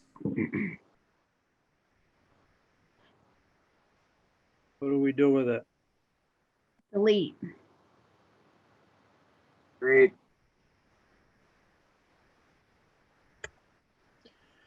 Young people may spend more time near their new school and less time in their previous communities that lost its school. They may be less likely to resettle in their former communities after graduation from high school. I don't know about this, just because of the economics of settling and housing in the greater Bristol area. It's not that dynamic. It does not, no. I don't think that this is necessarily correct. This would suggest that there would be, let's say Bristol was consolidated, there's a consolidated school system. I would not put my money on a giant housing crunch in Bristol Village if people go where the jobs are. And we've proven that the model here in the greater Bristol area is we've got a lot of commuters and we've got a lot of people going to Burlington or Middlebury. It's not a dynamic worth talking about. So what do we do with it? I think that seems like a weird thing to be worrying about. Like we're worried that because you now go to Mount Aid, you might someday live in Bristol. I'm just confused by, I mean, I went to Middlebury and I live in New Haven. So is there a string in here of people worrying about kids loitering in Bristol, for instance, if we choose that? Let's say it's Starksboro as the consolidated school site, if there was one. Are we worried about kids loitering in Starksboro and roaming the fields? Is that what this is getting at? I mean, I'm trying to come at it from different angles. That's why I like it. It is interesting. I mean, if we think about the life of an elementary age student, they go to school in the morning, they get dropped off by whomever, or they walk. School's over and they get picked up or they walk home. Or they go to ELP or they go to ELP. and they stay right there and then they get picked up and then they go home. Even kids that are at this school where they could hang out after in town, I wonder how much that really happens. I don't know. So what about the second sentence though? And if, let's say, again, Starksboro, we pick on Starksboro closes their school, are kids going to settle in Bristol as opposed to Starksboro after they graduate? I don't know why we care. Don't we just, wouldn't we love for them to just be around? I think the goal is to Again- keep them in Vermont right now. Right.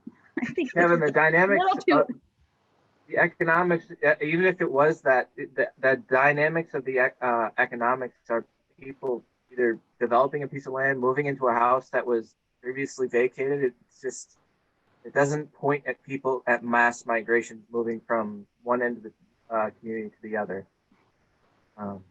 Do we just leave it alone and move on?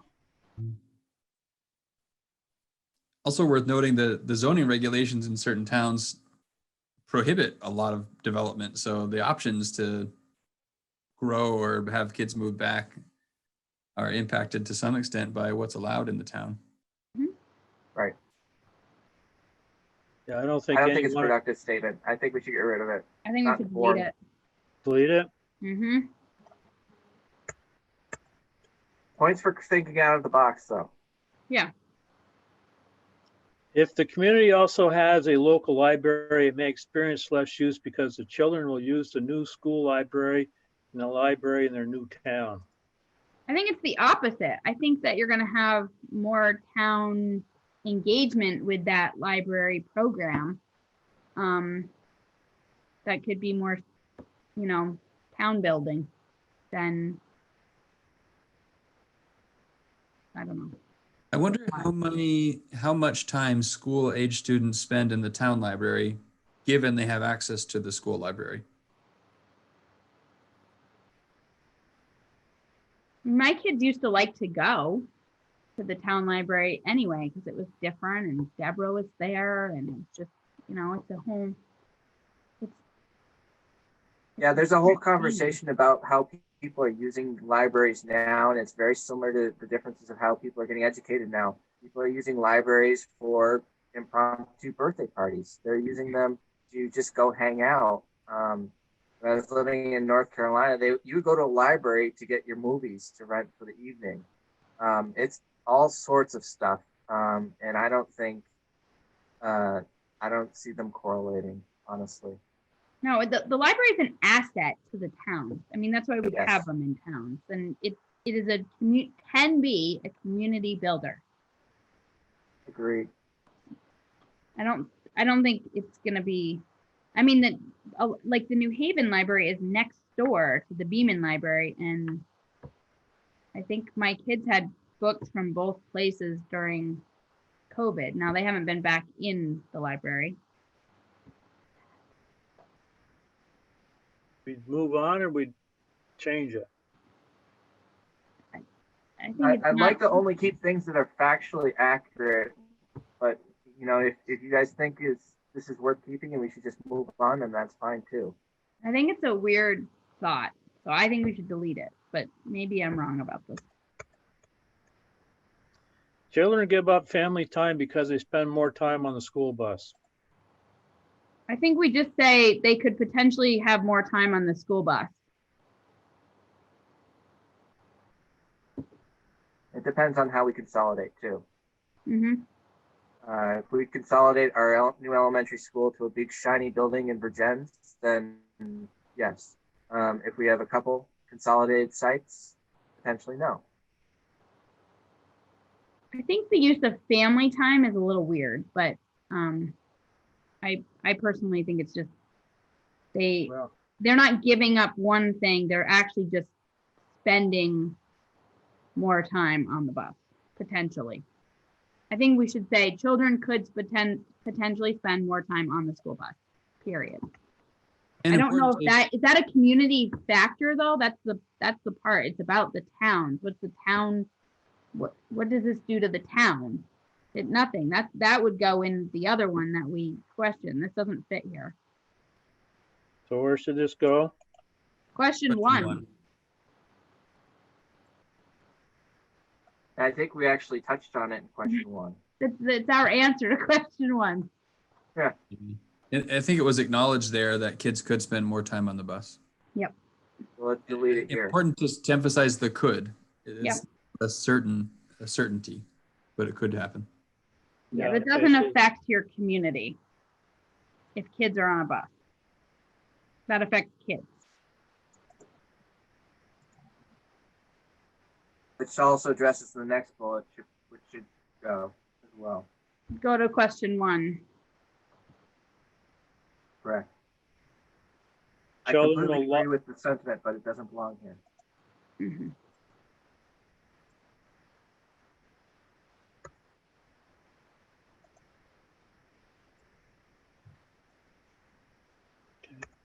Are salaries the same across MAUSD teachers and administrators? And not, if not, and they are levelized after school closing, what is the effect on the budget and tax rate? Yeah, Is this they're the normalized currently. Is this applicable to the conversation? I mean, even if it was, should we be putting it here? No. And there's no, the answer is that was done years and years ago. So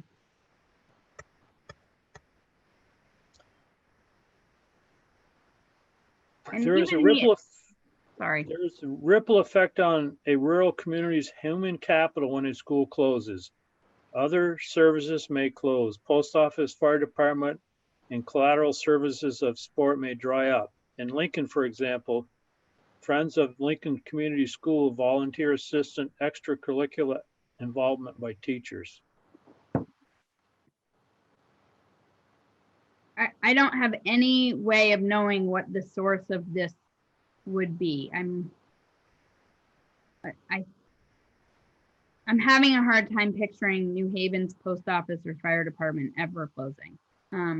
But that might be just based on,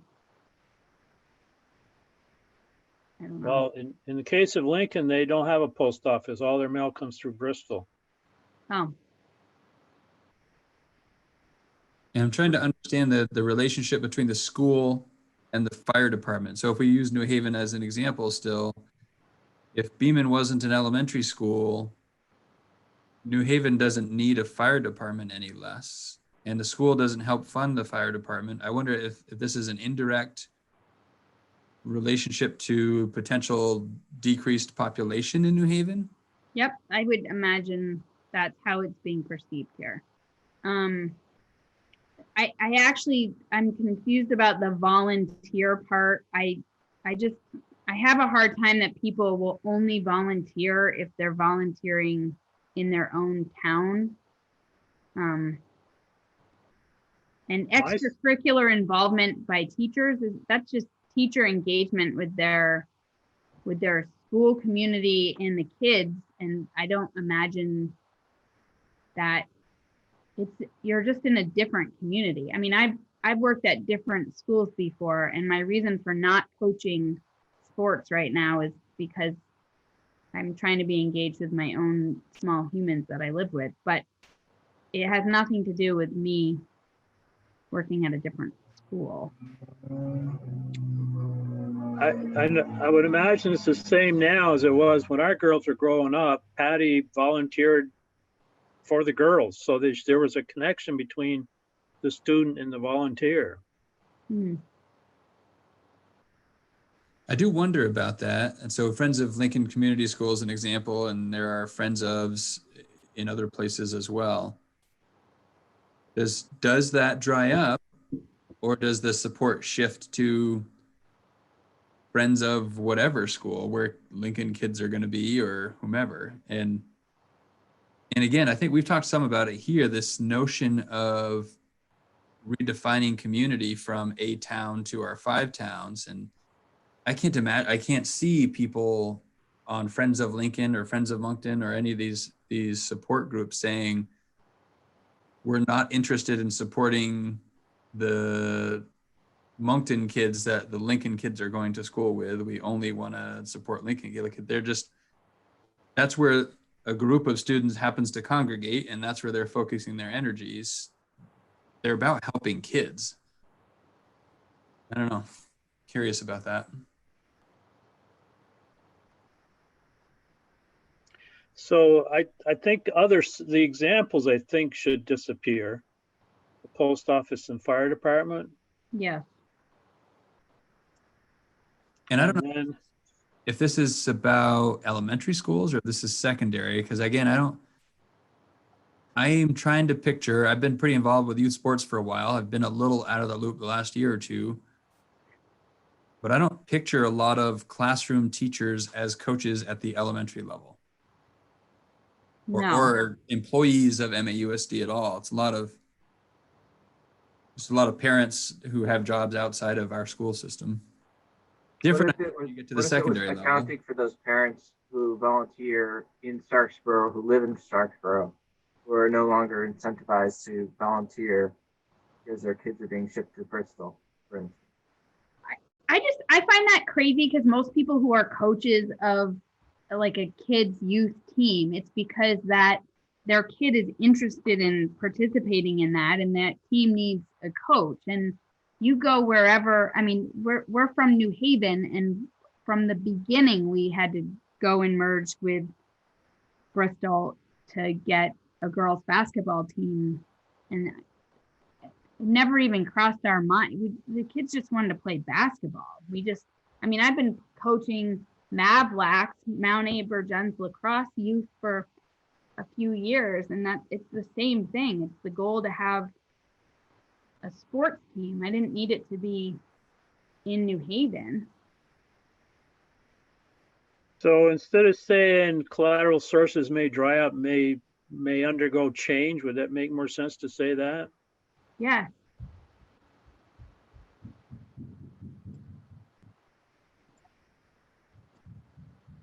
Shift.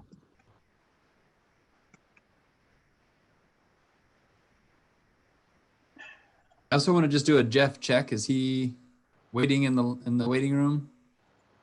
Oh, okay. So Middlebury, all of their small towns youth sports, they consolidated that individually a while ago, couple years ago. I mean, that's harder to get to if they always have to drive to Middlebury to play, to practice. I can see that being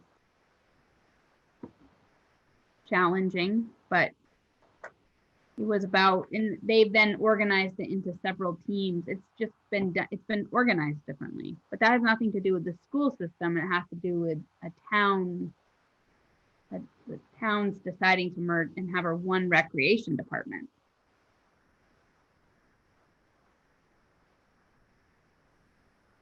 Is that, we've modified that bullet a little bit. Is that acceptable, or do we want to still chew on it some more? I want to eliminate extracurricular involvement by teachers. I'm confused by what that implies.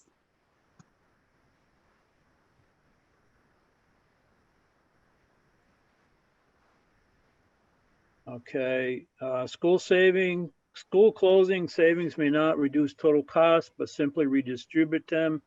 Staff savings may be offset by additional construction and transportation.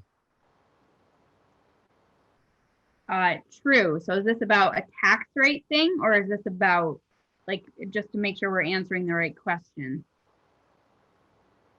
So the town may not have its school, and it may not have financial savings because of blank. Is that, I mean, it's a reasonable point, I guess. Yeah, I think the NASDAQ report said potentially, right? Mm-hmm. But wouldn't you want to balance that with the whole intent that we are looking at containing costs? True. So it is gonna, I guess Patrick's better with the wording of that stuff. Well, that's kind of where I go, right? So what prompted these conversations about consolidation are not are not for sure, geez, let's see if we can't get some people fired up about something. And they're also not, hey, let's reorganize simply for the sake of our instructional delivery model. It's driven by the fact that, boy, if we don't do something, we're going to be paying millions and millions of dollars a year in tax penalties. And I bet people aren't going to go for that. So what's driving this is the need to realize savings.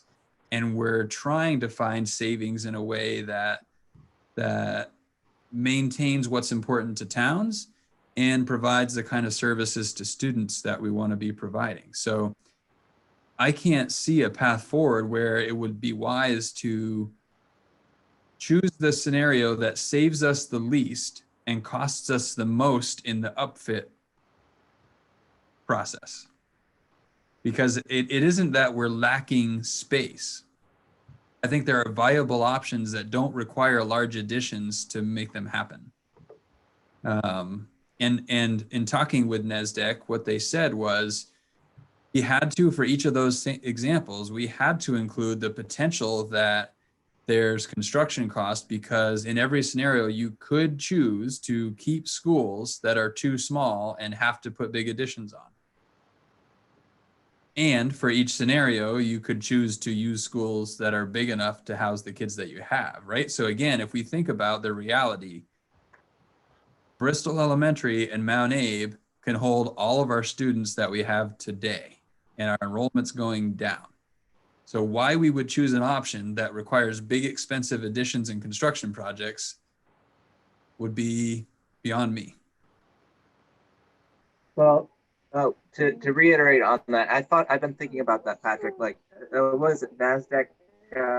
I'm not going to guess the number, but the one where it had basically consolidated in Bristol with all the elementary schools. I do foresee some expenses in consolidating all those kids in that facility, parking and ancillary structures. So it's not without cost. So to your point, I don't think we should be investing in the one that has the highest build out cost. And I don't disagree with what you said, Josh. And if we look historically, Bristol has had 497 students in it at one point with its current parking and current configuration. And I don't think any scenario that we'd be looking at would exceed that number. I don't think that's what NASDAQ's capacity figures suggested was even practical. And so I guess the history would say they've done it before. We could do it again without lots of upfit. So what's your pleasure on this one? I don't think it answers the question. So I don't like having it as a bullet. Unless it's about taxes. So and we can't actually say the property taxes are going to go up. Our goal is to have them not go up as much. So. And we've covered that one somewhere else, didn't we, with this? Yeah, there's a bullet up above. What will the effect of the consolidation on town tax rates? What will be the effect of consolidation on town tax rates? I think this covers it. I would delete Make it. this disappear then? Mm-hmm. One way to assess the importance of local schools might be to ask how much in taxes a community member is willing to pay to keep their school versus how much to have consolidated elementary schools. Yeah, I think that's work that the Community Engagement Committee is actively pursuing right now. With their survey. Mm-hmm. Yeah. Of course, the other thing is that while one town may choose to absorb a higher cost for their town, that cost is getting spread across 5 towns, not just one. How will teachers, administrators, and staff at closed schools be handled? So we have a few different scenarios there. So for folks that are covered by a union contract, a collective bargaining agreement, there are single seniority lists across the district. So that's how that would be handled. Administrators don't have a seniority clause, so we'd have to use some different process to figure out how that would work. And then we do have some non-unionized staff that we'd also need to figure out how to work through. And those are so complicated and nuanced, and the factors leading to those decisions will be different tomorrow than they are today. So we couldn't really speculate on administrators and non-union staff, but for union staff and for union teachers, it's seniority and by category, and it's really well laid out in their collective bargaining agreements. And this doesn't have anything to do with the question, so I don't know why it's here. Unless they're thinking of teachers, administrators, and staff as community members. Fair enough. There could be an impact, I suppose. Impact on home values. Well, my research said that it was pretty varied, but a lot of it depended on whether you were dealing with urban, rural, or suburban. And so the main study that I looked at was this one in New York State, and that did showcase, well, there was one in Shaker Heights, which people might remember from a book, in Ohio. It's a planned community. And then there was another one so that one's kind of famous study. And then the one in New York State, though, is the most similar, and it did have a drop initially, and then eventually had more long-term growth because, there was a change in perspective about what this consolidation did for their district.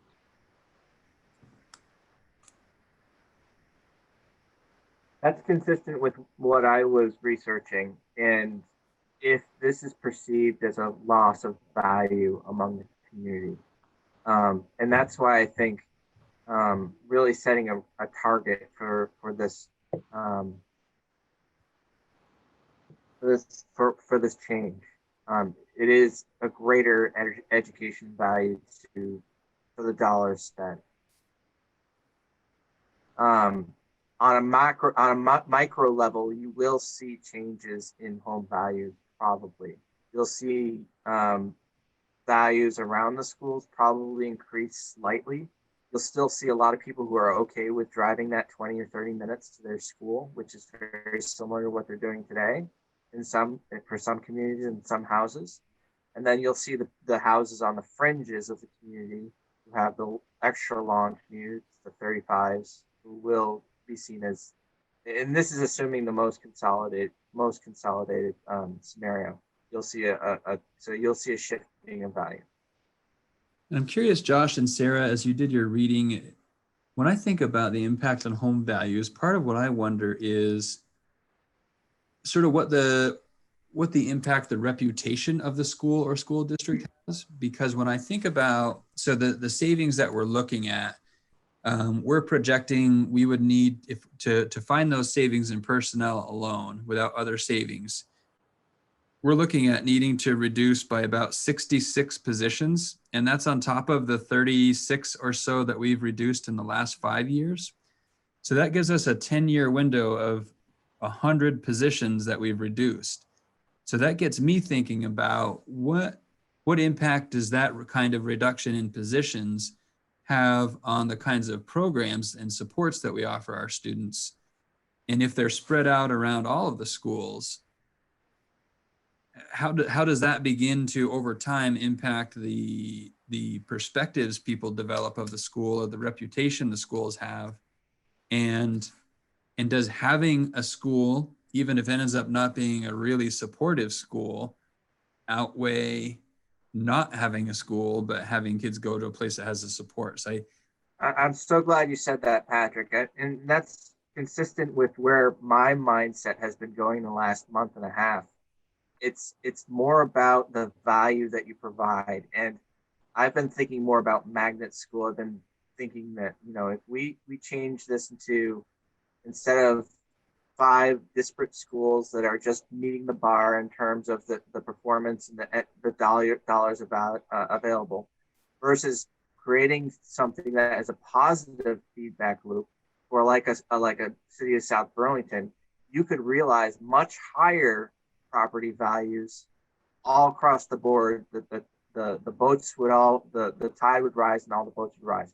Conversely, if we choose a path that consolidates to the minimal level, then you could still lose that value. So for instance, if we choose just close 2 schools, and we still have that chronic layoff factor, we still aren't meeting our education benchmarks, we're not going to make that criteria, and that value will not rise.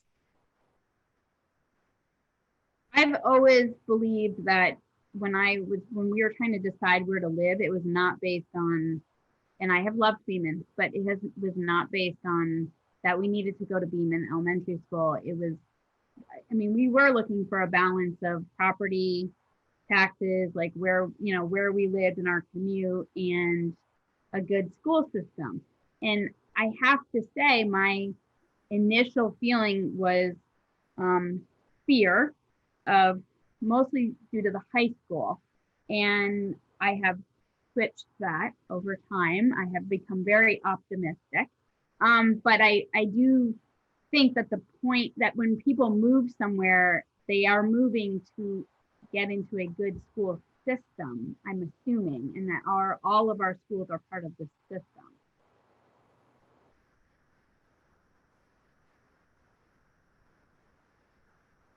So there's a couple, I had alluded earlier about static or stable employment.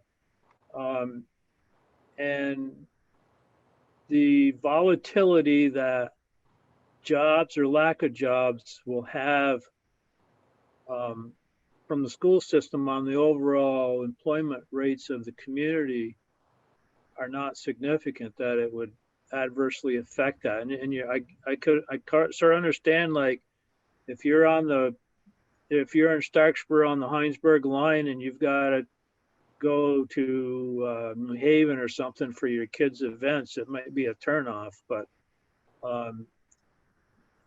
also, people in all of the outlying 5 towns at least understand that they've got to drive to everything too. So I'm not sure exactly how much of a deterrent proximity is for that either. But I struggle with knowing what the demand is in the area for housing, and know the stability of the employment market that is going to really change housing a whole lot, both short term or long term. Josh, We need to be a draw. I think your little one got into the Halloween candy.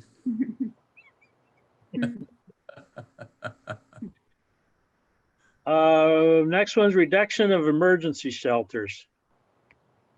So I'll take this vote on. So emergency shelters are a very high bar to me. And I wouldn't even be clear if some of these structures, especially New Haven, maybe Beeman, I don't know if that would qualify as being an emergency shelter, because you've got to meet seismic and all sorts of restrictions.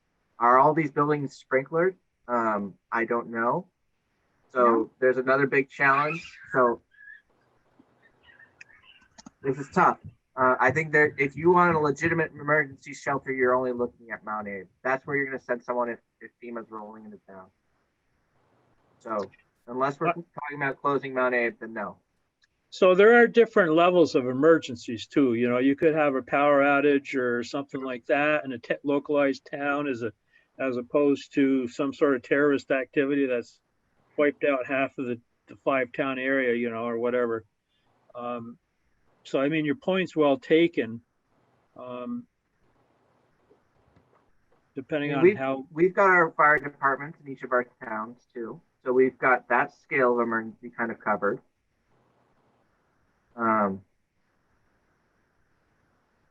So it is a reduction of service unless we give something else. But we do have a lot of other boxes to put people in terms of shelters. And this would assume that the town either chose not to buy the building for $1 and the district then sold it or did whatever it did with it. Or it assumes the town did buy it for $1 and 5 years later chose to sell it or change its purpose. Because again, the building isn't going anywhere, but it could be repurposed if that chain of events led to that.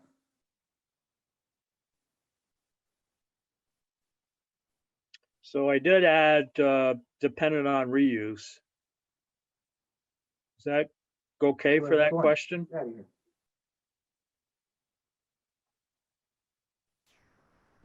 So we managed to get through 2. Holy moly. What does even 3 look like? 3 is shorter. So 3 is, what are the advantages of keeping a middle high school in our 5-town area? Advantages: with the consolidation of a high school, the student population would be higher, resulting in the ability to offer a wider range of classes that were limited due to low student class counts. Does that make sense? Oh, they were limited due to low. I understood, sorry, I understood that the liabilities thing was about us not operating a high school at all and not merging with any Virgins or anybody. And these don't seem to totally point to that. Am I wrong? So the advantage of keeping doesn't, the question really doesn't talk about what happens if you don't keep it. So keeping it, so really that doesn't necessarily pertain. If you don't keep Scenario it, this you're would not apply part of it. to. Yeah, the only scenario this would apply to is one of the scenarios, I forget, might have been number 7 or something like that. And the original charge was to not operate a high school and have all of our K-8 students at Mount Abe. I find that one sad. And so I feel like maybe this question was geared toward understanding that more. Because I don't think it quite fits with a merger, because we would still have a middle and or high school in our 5 towns.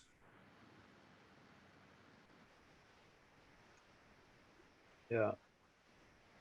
I think that we should eliminate some of the liabilities then, and so we went above and beyond with our question answering, with adding some of them in, but I think there's a few that we should, like the requiring the 2 districts to vote. It would require different districts to take our kids. It would require students maybe being on, I don't know that they'd have transportation, or maybe we're busing to 2 different school districts or 3 different school districts, but otherwise it's choice by transportation, and then that's not equitable. From an advisory role perspective, it would certainly be helpful for me to hear your thoughts, as I think are captured here, at least to some extent, the pros and cons of that sort of high school merger. Oh, okay. Because that is an option. So Although make a different that's not, question. yeah, I think it's a different question, but I think hearing those thoughts are at least as beneficial to me as hearing thoughts on if we didn't operate a secondary school at all. The last time we answered it, it was about not operating one at all. And so I think maybe we just need a second bullet here about advantages and liabilities to a merger. Right, because otherwise there isn't necessarily an avenue for me to hear your thoughts on the merger idea, So let's do this question really quickly, Kevin, and then move some of these down into the merger section. Question 4, or 3B. 3B. I'm making that up.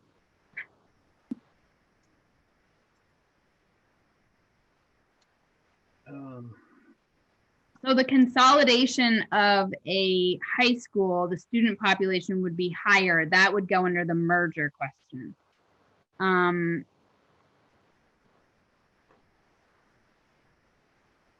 advantage.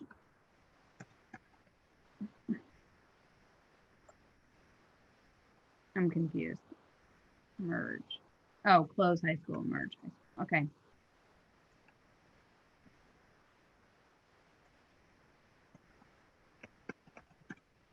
Sorry that we're watching you type, Kevin. Oh man, that must be entertaining.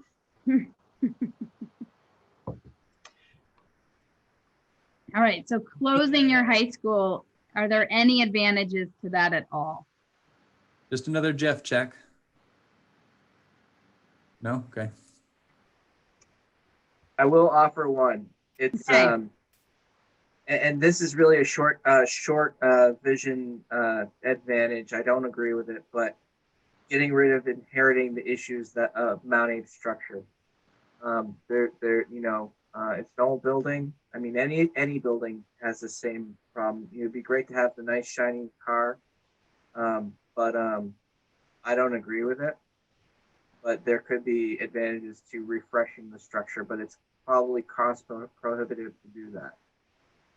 I don't think anyone would necessarily agree with doing that. And it implies that we're going to merge K through 8 into that building, Josh, so we might not be able to use it, but we could just say, assuming we didn't use the high school, we don't have to fix it up.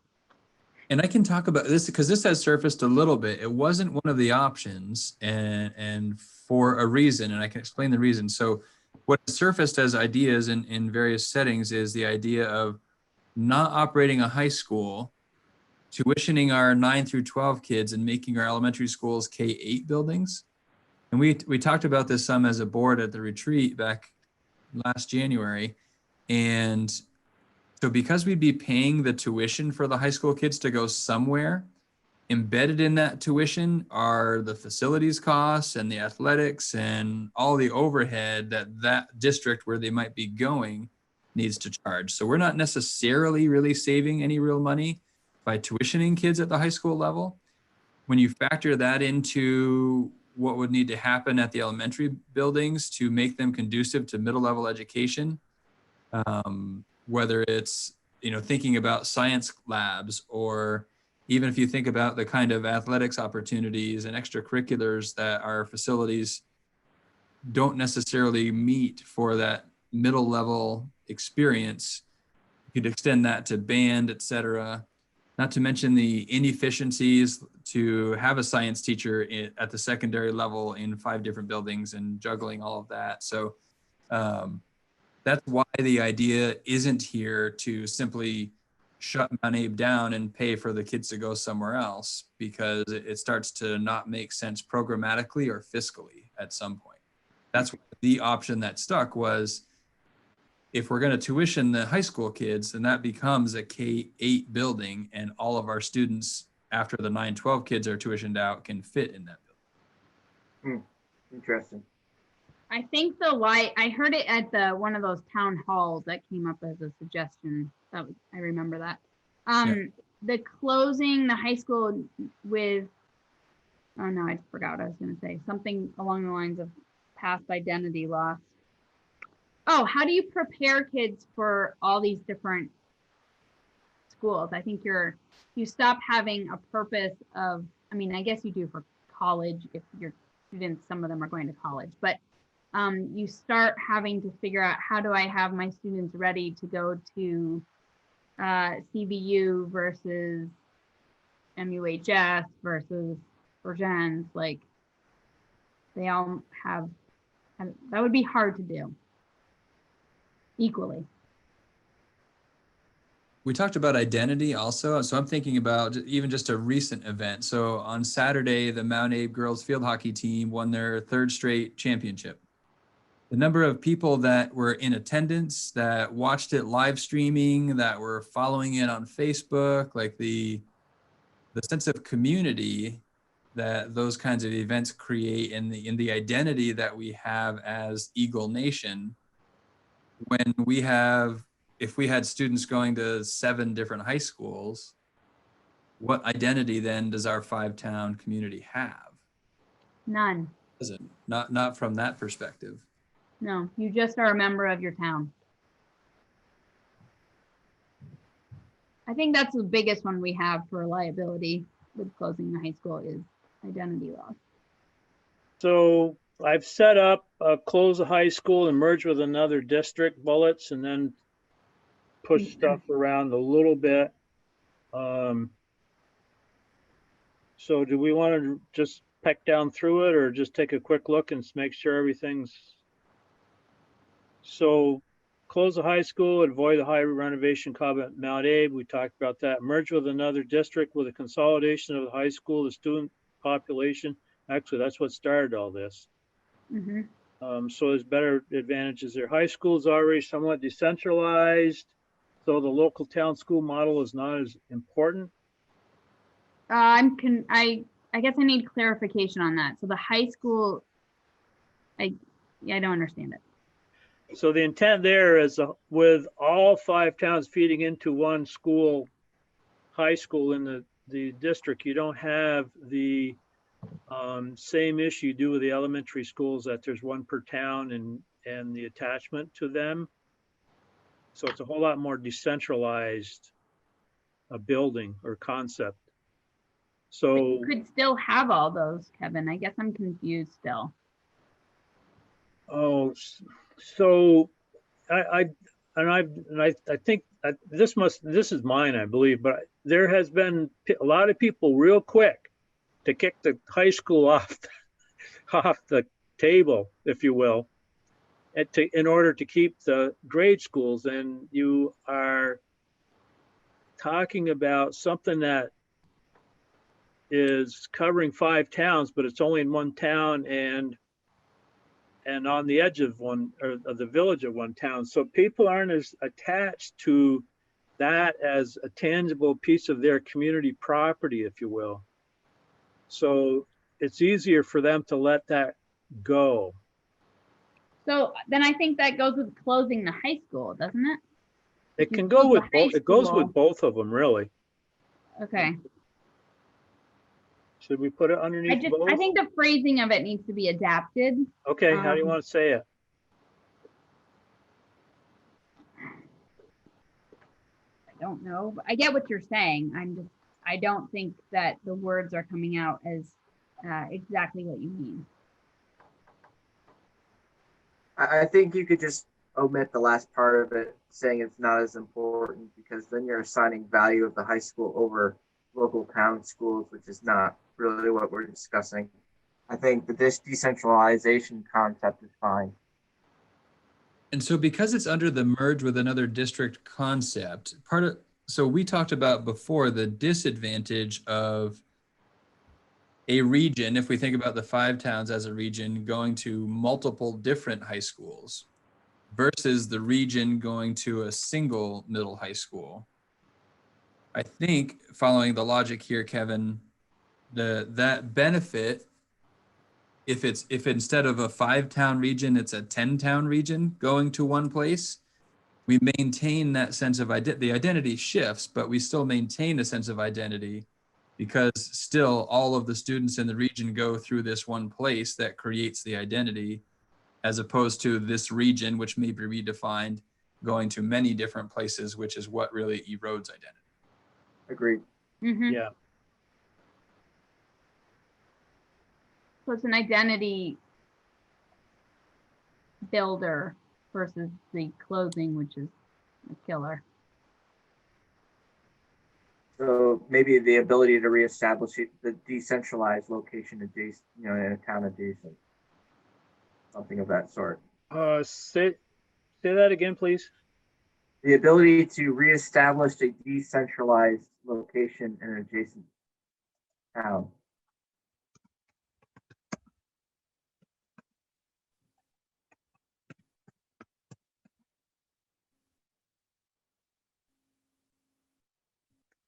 Yeah, it's sort of, we maintain an identity, maybe a different identity, but it's still an identity versus loss of identity. Right.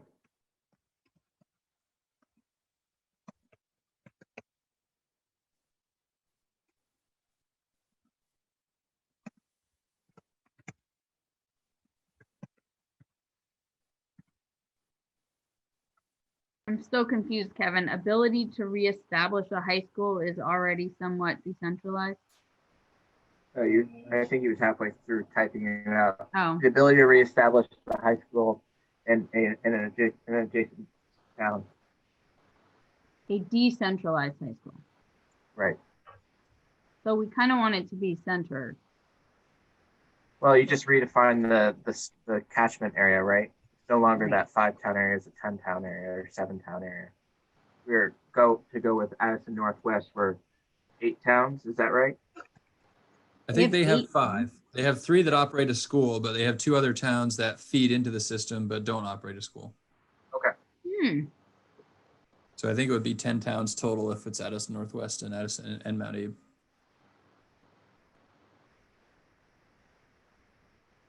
Because they have Waltham and Panton in addition to Addison, Vergennes, and Ferrisburg. And no Addison. No school in Addison anymore, right? Right. But town still feeds that system. And there's still a school there. It's repurposed. It's not a K-6 school anymore.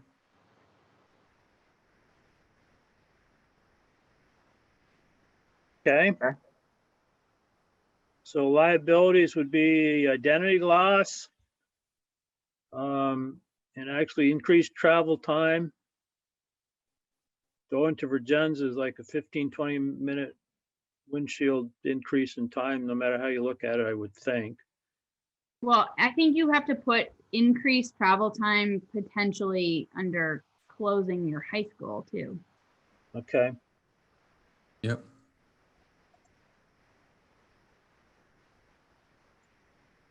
In general, transportation is a challenge.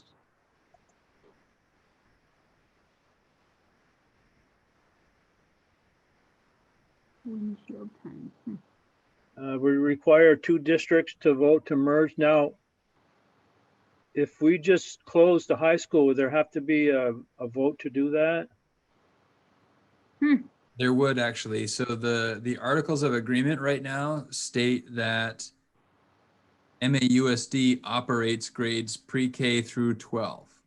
If we chose to no longer operate grades 9 through 12, it would take a vote. I'd have to see Article 10 in our articles of agreement lists out all of the articles that require a vote of the electorate to be changed.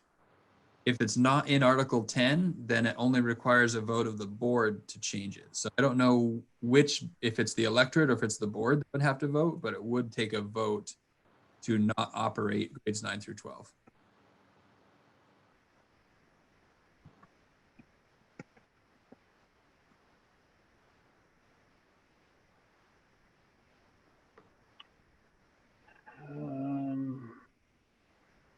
Achievement scores may be reduced for every hour spent riding a school bus, especially for elementary students, which doesn't really pertain to this question, does it? Delete. And I guess if you were to follow that logic, the kids who live furthest from their elementary school would have the worst result. I suspect that isn't true. I think if we were talking about 2-hour bus rides each way or something really extreme, that probably holds some water. But if it goes from 15 minutes to 19 minutes, I'm not sure that has a significant effect. To go to an empty house. Right. Because both parents are working. Yep. Most successful consolidations between districts have maintained a school in each town involved. In many cases, the high school has been located in one town, while the middle school is located in the second town. That I don't know how that's a liability. That's a neutral statement to me. It has pros and cons. I mean, Yeah. I think about the fact that when I went to middle school. It was a junior high and it was attached to my high school. And because I was attached to the high school, I got to go take math in the high school. And I had a lot of opportunities that I think like we could get high school credit for language. It was really aligned. And so it worked together well. There's real positives to having a longer range of ages. And then there's some other positives to having a middle school model. So I think, and having it in different towns or different locations, I don't know, spreads the wealth, I guess. It does make it a little more challenging, I guess, in some ways, but.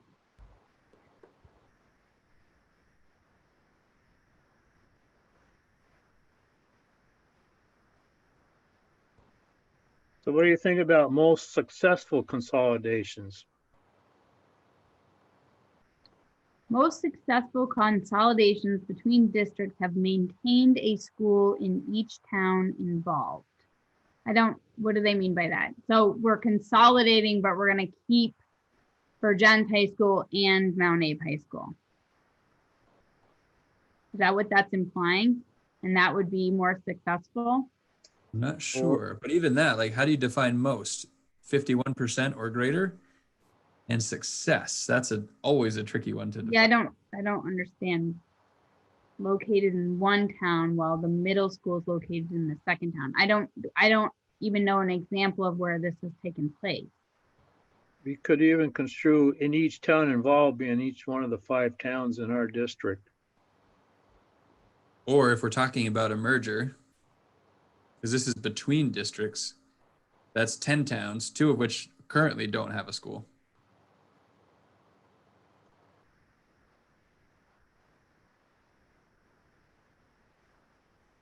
Yeah, so is this saying it would be successful if we put our middle school in Virgins and the high school at Mount Abe or vice versa?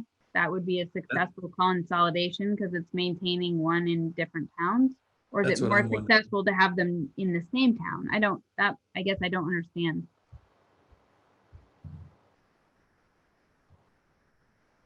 And I wonder if the second sentence is an attempt to clearly articulate the first. In many cases, the high school has been located in one town while the middle school is located in the second town, which I think is your point that could be what this is trying to say.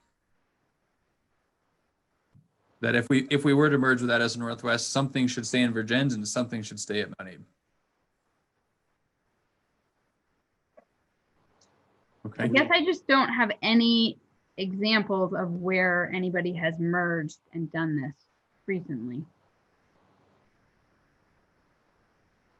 Even in the state, do we know of any where they've said, and now let's keep, you guys get the middle school and we get the high school, which could very well happen in our scenario.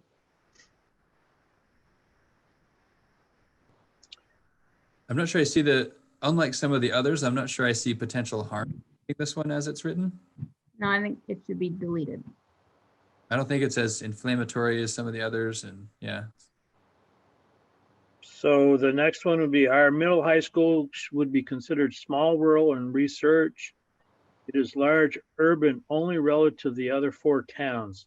So the arguments in favor of small rural schools might equally apply to our middle high school.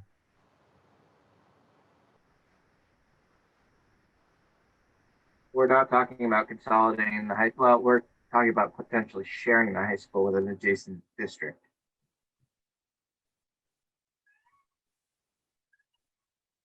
In effect, I think, yeah, it's if we currently have 2 middle schools and 2 high schools, granted they happen and they share buildings, and we'd be going to potentially 1 middle school and 1 high school, I think that is a consolidation, even though we're not decreasing the number of buildings.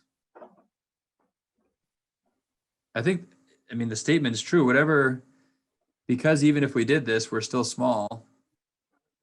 The arguments in favor of small rural schools would still apply. That's how I'm reading that. I don't know if is that how others are reading it? Yeah, If the- we merged, we are still a small rural school. Then that's an advantage of merging, not a liability of merging, right? Right. If we merged, so thinking 9 through 12 with Virgins, we're still probably in the 600 student range. 9 through 12. CVU 9 through 12 is 1,100 students probably. No, 1350. 1350. Yeah, so we're still less than half of CVU 912 when combined with Virgins. And they only have one varsity basketball team. Just for the record, until the championship, we were the only field hockey team that beat CVU this year in the regular season. Size doesn't always matter. I know. Patrick, I don't think ACDU folks are on the line tonight. No. Okay, so that's that question.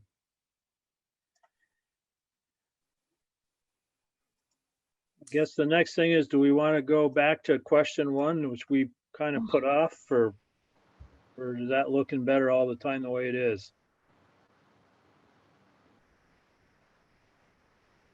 Well, I still would like a clarification that those are advantages of a small school and not, that doesn't answer the question, which is about being a town school. So what the goal is, what is if you don't have your town school, does that mean you don't have a small school? And if that's the case, then I guess you might not have some of these things, but I don't think we can back up most of them.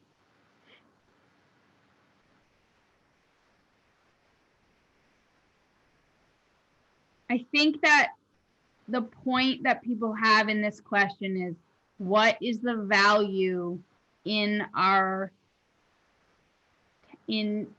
town school that we need to make sure is still there, or that is a reason to keep it? And I think that we need to get, hopefully, that answer. So that requires some head scratching. Yeah, that doesn't have to do with size. Like, why does Bristol need to keep its elementary school? What does that do for the kids of Bristol from the perspective of the kids?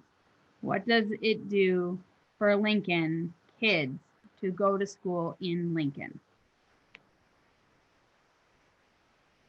And to circle back to what I said an hour ago, I think it's nothing other than time behind the wheel, getting to these facilities. We're all still part of the 5-town unity, 5-town township. And it's really, we're talking about the value I see in this question is, if we were to consolidate at the extreme, let's give an example, the one facility, what values do we need to preserve in that one facility? And which is, I think, exactly what you just said, Sarah. Or in every shade, moving in between. The only disadvantage I can see is really time behind the wheel and the disconnection with the community proper. So the students aren't there in Starksboro Village or right across from the church or whatever. They're now going 10 miles down the road, literally 10 miles. I think it comes also down to like the heart of the story, which is you actually have to vote to close something that you don't have really that many negative things to say about. And so how to have to emotionally like wrap your head around that is pretty tough. And and you're really not able to articulate why, except I don't want it to be gone. And I think I don't know if it's, the kids aren't voting. Right. So this is these are the parents. These are parents or people who have lived in the town for a long time, and it's important to them, and it's part of their identity, and I appreciate that. But I don't know if it is an advantage to the kids. That's fair.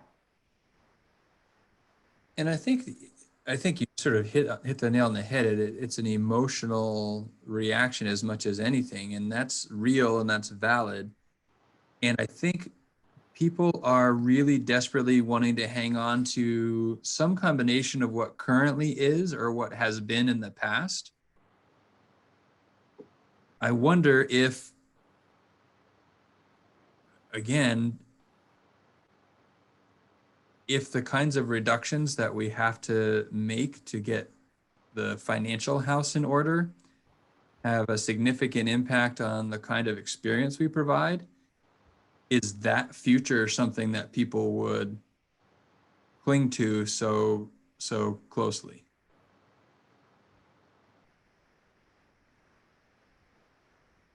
Yeah, and this is why I keep on thinking that we need to establish that stepping stone of where we're going. Not marketing, but where are we going, and what is the additional service we're providing through that consolidation? And that vision is what the community is going to need to buy in. Yep.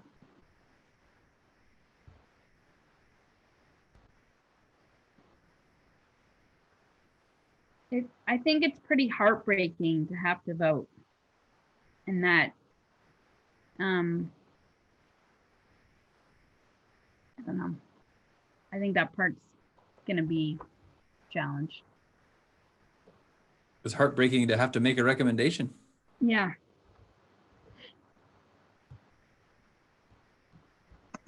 But I don't know if it does anything for kids. So Agreed. I started another sheet. I don't know how we share it. It's in that, can you get to that folder, Patrick, or do I need to send? And I'm not sure which folder. I'm assuming it's not, whatever you're talking about, it's not linked to the agenda. It's not linked to the agenda. No, it's in that facilities feasibility. Can I?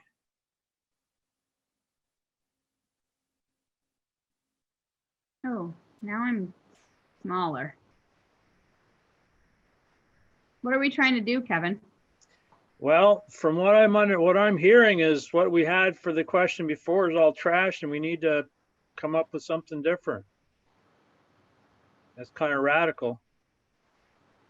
I think it answers I just think that answers a different question, and it is good research, and it backs up why small schools are important, but it doesn't answer the question.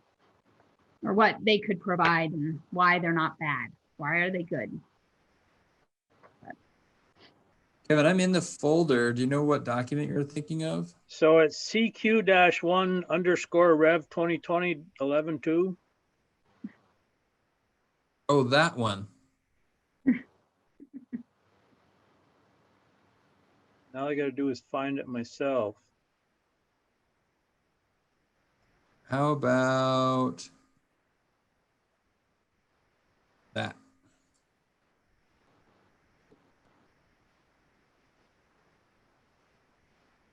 Is that the one? That's the one.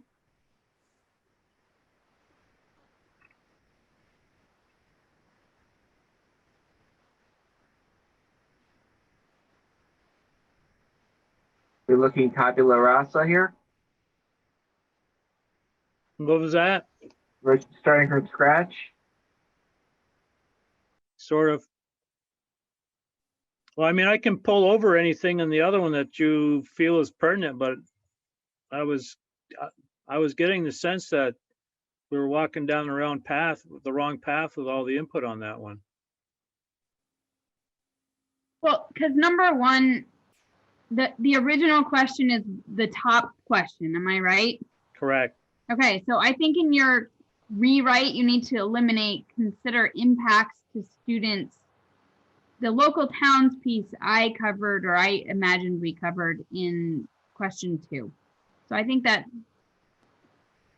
So should we just get rid of the clarification then? What? Okay. Or just. And so when it says, what are the advantages to kids and what are the advantages to a town, isn't what are the advantages to a town, part of question 2? Maybe I'm just misreading question 2. They're very closely related. Okay, so I think we answered the second part of that in Second question. second question. So we should simplify the question. What are the advantages to kids in keeping elementary schools in a town where kids reside? Yep. Make it And very direct. Take out the second. There you go.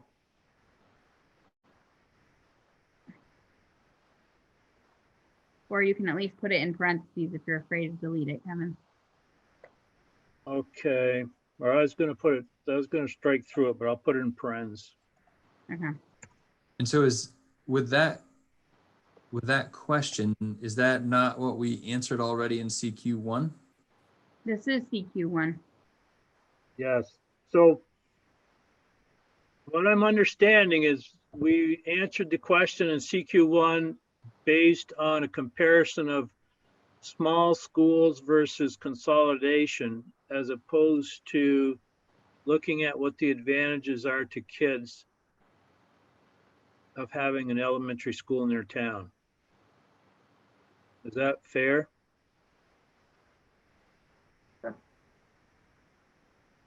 One advantage might be they might be able to walk to school.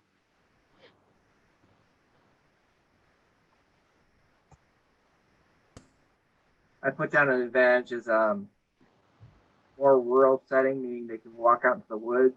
I'm thinking of Moncton specifically. They have the pond out there. Science tests and activities in the woods that may not be available to them on certain sites.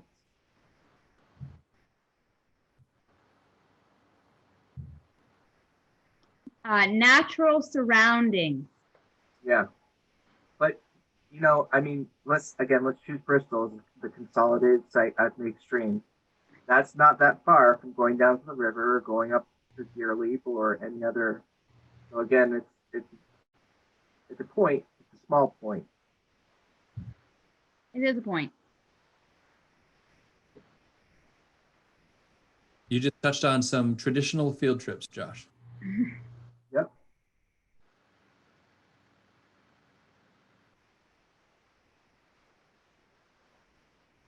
I follow a couple of schools on Instagram, and one of them is Mary Hogan, and they all walked up, the 3rd and 4th grade all walked up Chipman Hill last Wednesday, and they went to the Marble Works and walked around on the bridges the other day. Like, you do see, it's just different.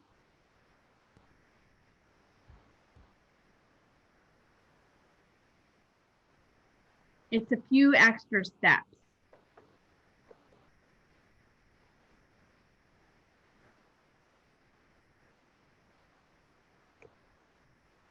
Any other advantages that we're overlooking with the keeping elementary schools in the towns, with kids in the towns? I mean, I guess an advantage might be kids might be having more contact with local residents. I don't know if that is a. Do we have outreach That's an programs advantage. at that level? I say it again. Do we have outreach programs at that level? We have The like town program. Go ahead, certainly. Patrick. Yeah, certainly our mentor program connects kids with community members. Students definitely do have different projects that take them out into the community. You know, the interesting thing about that is the person who's often organizing that is their teacher, who might not live in the community. So I think sometimes it just requires a link and recognizing who's out there and available. And I was thinking of Boy Scouts or Girl Scouts also, but that could be decentralized. I think it is decentralized. I don't think Boy Scouts is, I could be wrong, but I don't think it's as specific as only the town. Like, I don't know that each town has its own separate Boy Scouts and Girl Scouts. I think there's some combination there. been a long time since my girls were in Girl Scouts, but I think there were some other kids from different towns there. A lot of it follows with friends and where the troops are too, you know. So liabilities for keeping the kids in the elementary schools in the towns where they reside? Yeah, the liabilities are inequity and non, right? Are these not, do they not qualify here?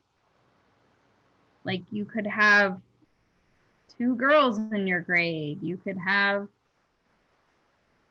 you have liabilities are all of, for kids, I mean, it becomes financial, but loss of programming, it becomes loss of, you know, in some schools you have single grade programs, and others it's mixed grade. Like, you know, that's a educational philosophy if there's pros and cons to those, but they're not the same. I'm sorry, I think I mixed it up. That's if you that's a liability to keeping each of the elementary schools, not of consolidating. Am I reading that right? Is that what we're doing here? Maybe I need to think about that. What are the, You so can't liability have of keeping you can't have the school. bus rides and the inequity in the same liability bracket because they're the You're right. two opposite scenarios. Okay, you're right. Kevin, we answered that differently. I think the first bullet under liabilities needs to go. So what are the advantages to kids of keeping? This So is are we saying what's a disadvantage to kids if we keep the school where they reside? that's what the question's asking. Yep, for the liabilities. So it's everything about inequity and lack of diversity of programming and instability in the institution and Like why we're having the conversation? right, Okay. exactly. Say that again? Everything we talked about for the last 6 months. Oh, depressing. So we're gonna take out the bus travel one? Yeah, because that's not a liability to keeping the towns and schools in the I'm sorry, I keep on mixing this up. The kids and the schools in the towns where they reside. Why wouldn't there be a disadvantage to the kid if he's gotta ride the bus another X number of minutes? That's a liability to consolidation. Right. In this scenario, Oh, okay, I get it. Never mind. So it could go as an advantage. It will not increase bus time. How about that? There you go.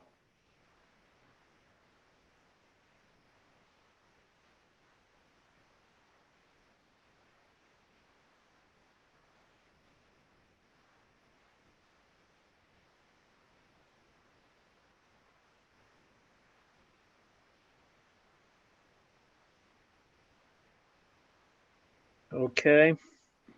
Anything else?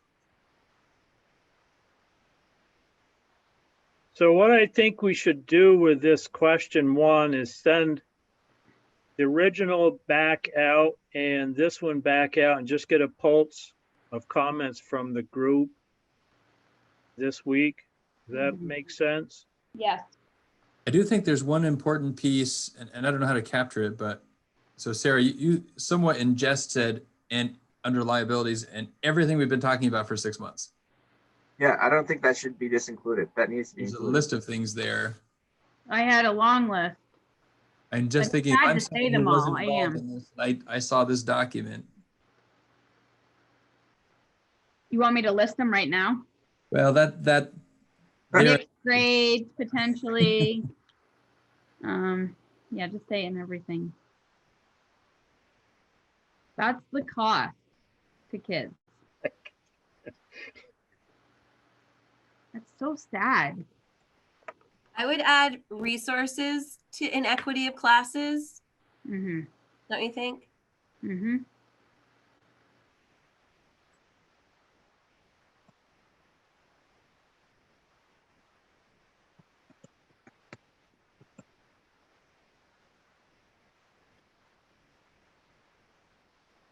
We can't write that down. Generating an exhaustive list of everything we talked about the last 6 months feels pretty daunting, though. I would just say instability currently under study, or instability of the current paradigm, or something of that nature.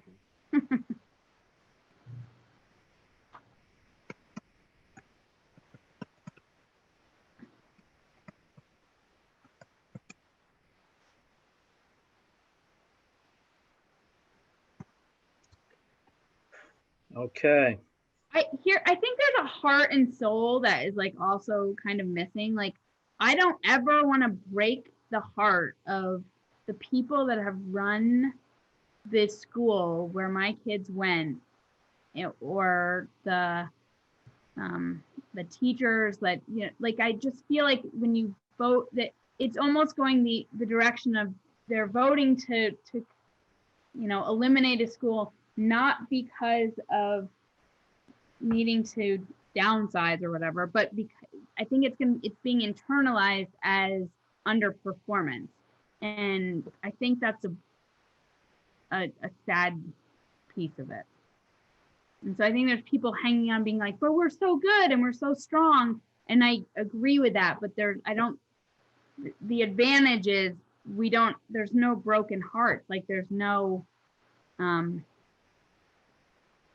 but that's not for kids. Back at the problem.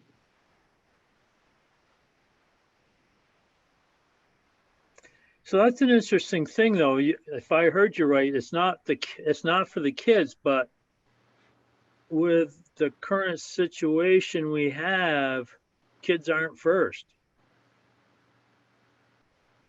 Right. That's a good point. Is that a liability or not? We were looking at all these different things other than what the kids need out of the service. Yeah, sure. The potential of educational offerings are less than other options discussed.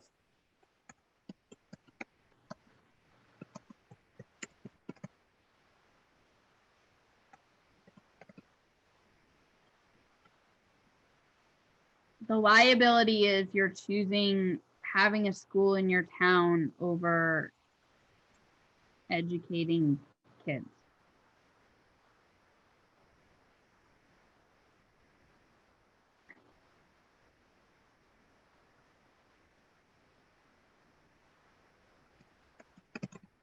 Sad city.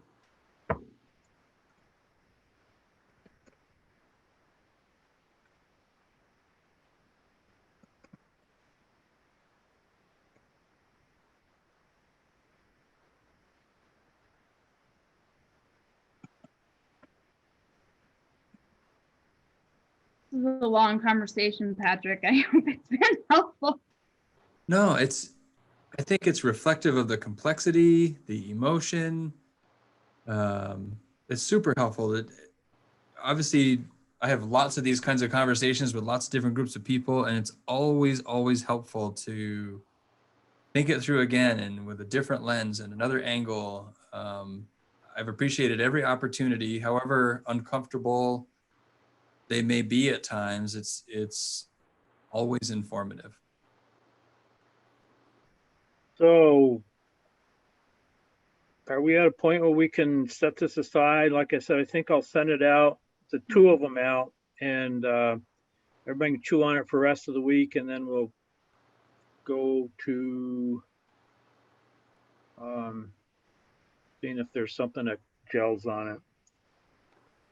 Kevin, am I allowed to just make a copy and then put in my comments, or are we allowed to comment on it, like on the original? What's your call there?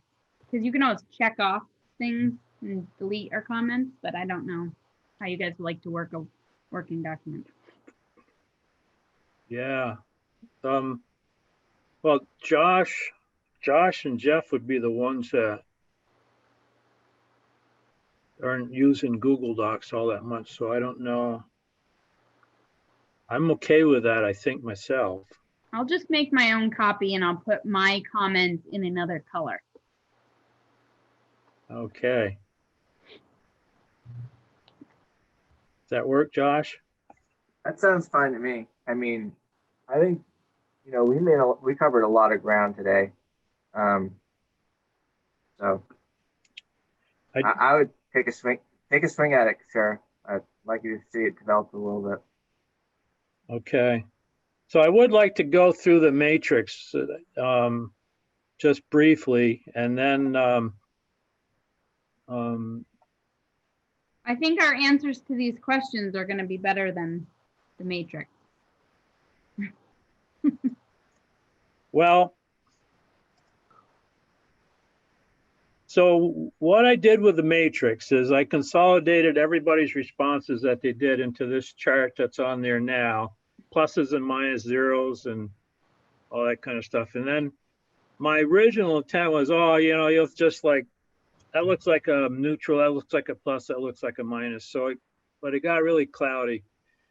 So I converted to numbers, which is the next chart, or the second chart I sent out.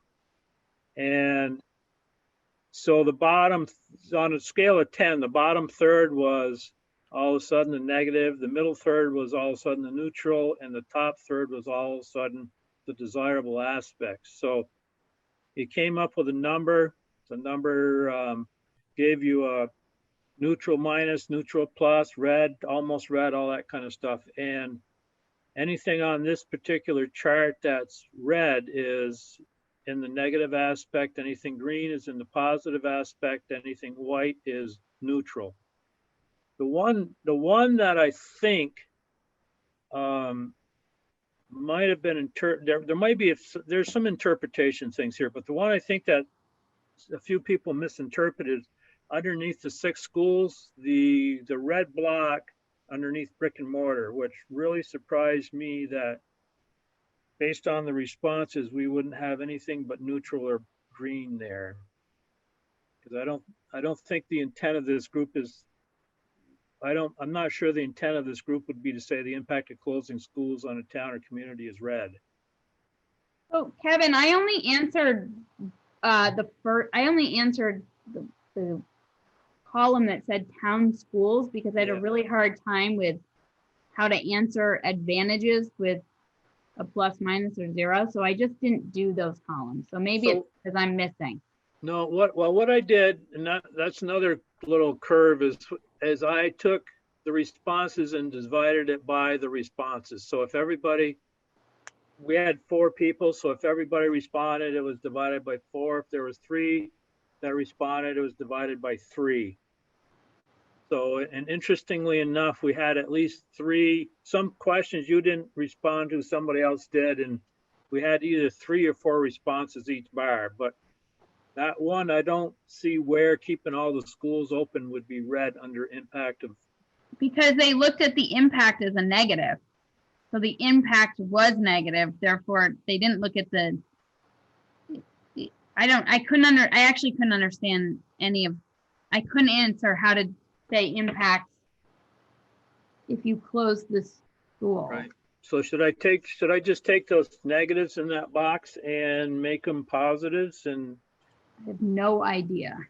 I couldn't figure out how to answer that column. I actually, when we first met and went over this, I didn't have any problem with well, that's not true, but I had less problems with programming in dollars, those sections. And then I got to this town schools thing and I didn't know how to answer the question. Because I'm like, it's actually not possible to talk about charge scenario 2 with obviously 2A, and you know that somebody's getting their town closed and the perspective is really different. So you don't know which towns it is, and I found it challenging. Yeah, and I'll agree that when I laid this thing out, there's like, this is okay, this will like tell us something. And then when I actually started filling it out, it was not as simple as I had originally intended. And can you go to where we were common? Can you go back to the other page and just look at where did we have any where we felt the same? No, not that many. So if you go back, or if you go to the color chart and look at the red stuff, you know, there are some 10s, which means those are all pluses. Okay.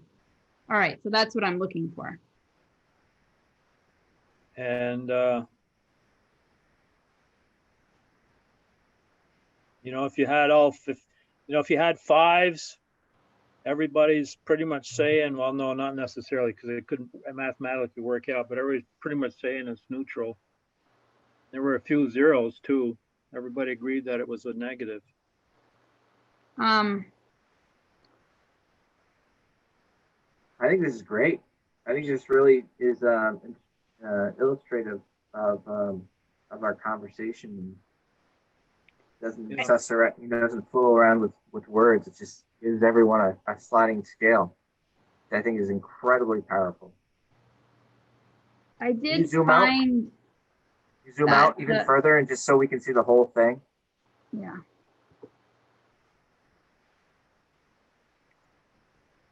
I found it was hard to choose between some of the options that changed mid alignment and things like that. I had to then go research some of that, and then I was using my own experience, which is all I had to rely on, and then limited research. So I felt a little awkward about making some of my decisions on it. And I was like, yeah, 6th grade seems good. 7th grade might be too late, and 5th grade might be too early. But if you're making a proper middle school, that's, maybe it's more efficient and really useful to go 5 through 8, and then you're dealing with that K-8 model, but you're just breaking it in half. Like, maybe we have cool opportunities there that I'm not exploring. Maybe you have. So I felt that some of that was a little bit more educational and hard to get. Yeah. Yeah. And I think we lose sight of it sometimes. We as a committee are not at the level of detail where, we're pairing, at decimal points. We're like in groups of 10s or 100s, Yeah. And yeah, when I filled it out, I've got all sorts of assumptions in my head, and that other people may or may not agree with. One thing I did on my chart, and it was very subtle, is underneath the NASDAQ options, they had, in every one of those partnership ones, they said something about closing 3 or 4 schools. I struck out the 4 schools on every single one of them because I didn't agree with we could close that many schools from my perspective. But I think that means between the 2 districts, Kevin. I didn't read it that way. Oh, it didn't. I read it that maybe I had that all wrong too then, because I was thinking, oh, well, we're closing, currently we have 5 and they have 2, so we're closing 3 or 4 out of the 7. I mean, that could be an interpretation, but that's not my assumptions. Which No, I feel like we asked that of NASDAQ when we had them on a while back. And I think what they were talking about here was specific to MAUSD. Okay. But, shoot, I wish I'd known that. I would have done the same thing, Kevin. So anyway, I am looking this to be with the question of that one brick and mortar question in the 6 schools. I'm looking at this as being part of their deliverables. Yeah, I mean, I agreed with Jeff's statement that there's just not a lot of statistical value in 4 random people's points, but it that part might be a little bit tricky, but at least we have something that we did sort of quantify without being so. Okay. So the other. I can clarify the NASDAQ piece. So I just pulled up the Addison Northwest NASDAQ study to see what they said about the number of schools. Good call. Because if it was combined, they'd both say 3 to 4, and theirs says 2. Okay. And Addison Central School's one of them, so it isn't closing both of their elementary schools. Addison Yeah. Central and one other specifically is what it states. So I was not intending to talk a lot about this matrix. It was just more, here's where we're at and here's the product of that exercise. And then the last thing we need to talk about is the choices of the three buckets. You're shaking your head, Sarah. I just, for me, it came down to my, light middle school research Yeah. and being a parent of a middle school age children. That's my depth of understanding, and being a high school teacher. So, I can't remember Josh and Sarah. So obviously the sixth school was the sixth school one. And then for the brick and mortar, scenario 2A was that what, did everybody have that one or not? Josh really was leaning towards a merger in his. And from my memory, I just read through it quickly this morning, but in mine, B. Yeah, I see that in combination with, did you guys see the graphic that I did with, where it shows the sliding scale? I worked through that for a while. I really see this as a scale that's going to be determined by the economics, where, we're going to be throwing a dart at the wall, saying this is going to put us in a safe position. It's going to buy us the value that we need. And so I could see any one of those in the middle bucket being very feasible, with the exception of the closure of 4 schools. Just because I see that as being a significant undertaking for whatever the last school is. I actually have the back of napkin number that I wrote down when I was looking at the NASDAQ report, and I see 710 students in one site, which is, if you add in the 10% for your safety margin, you're looking at an 800 kid population, which is almost double the largest of the school. But I see those other options in that bucket as being very feasible. So I think, Sarah, you had scenario 2A, right? I can't seem to get off my screen to be able to read what I had, but I think it was 2A. I can stop sharing this if it's helpful. That might give you a little more ease of access. Then I can find my exit full screen and go find it. And just let me know if you need me to share my screen again and pull that matrix back up. Google moves so fast sometimes. Which is my sequence? I think I had 2A.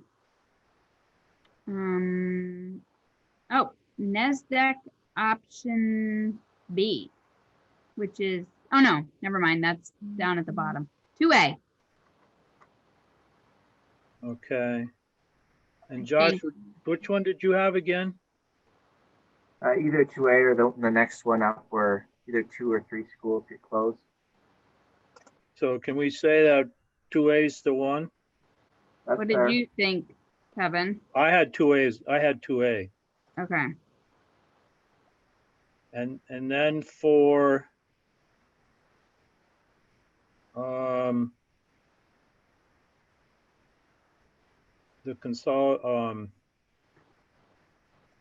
what do you call it? All the NASDAQ options were, it really depended on, I think that not moving, if you're going to make a one school that's 7 through 12, then you're eliminating an entire building. If you decide to break it in half and make a middle school and a high school, then I have a different opinion. So I don't, right? So you settled on option B though, right? I did, but I didn't, because I couldn't figure out how going 7 through 12 would, and I think I was thinking also financially, unless we were doing like a 7 through 9. And Mhm. I couldn't figure out how we were going to use our buildings better. If we also then stayed 7 through 12.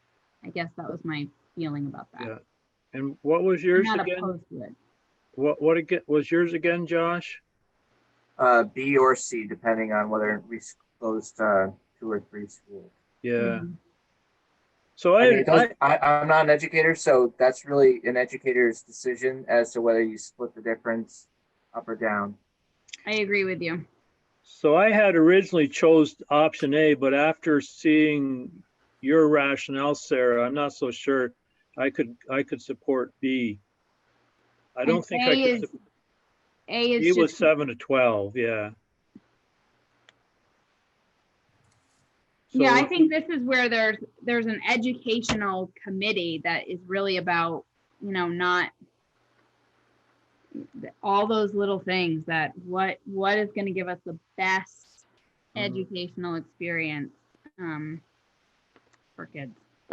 And I can just offer a little clarity on option B. So what you see here in the summary for the NESDEC option B captures most of it, but there, I think to your point, in the actual options document that NESDEC put together, in option B, it says for the grade level alignment that there'd be 2 K-5 elementary schools, and then either a 6-8 middle school at Virgins or a 6-8 middle school at Mount Abe.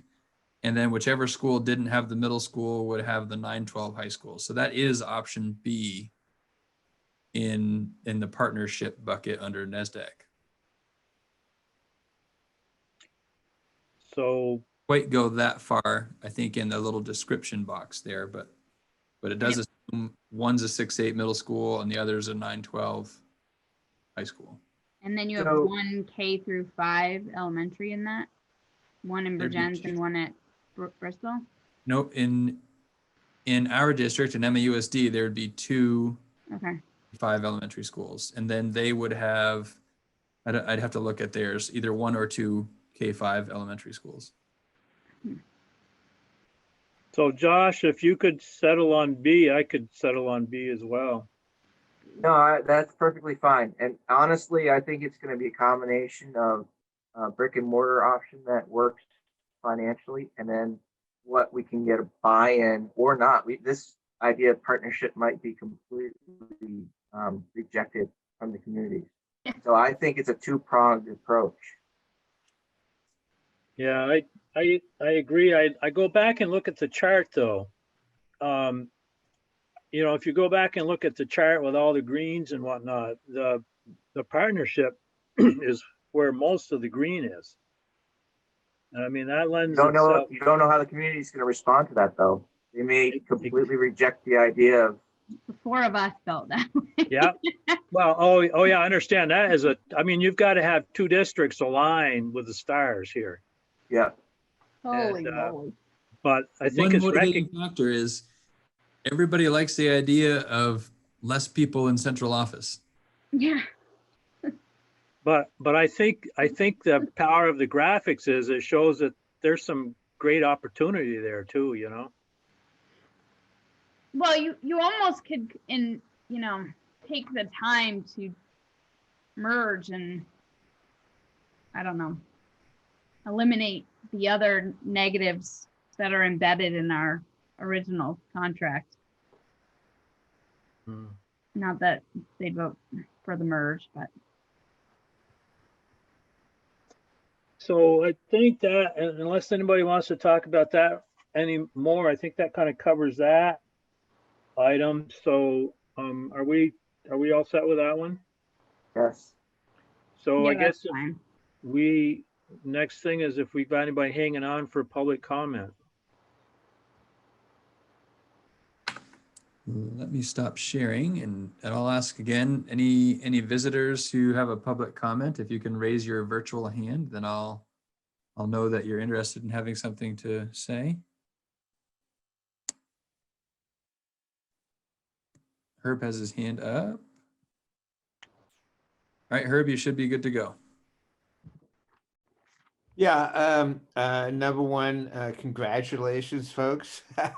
That was a long meeting and it's tough. I appreciate, what you've done. From what I gather, you've boiled all the options down to one. And the problem that I could foresee, I don't know whether it's going to happen, but if Patrick is taking your folks' recommendation and then using that to make a recommendation to the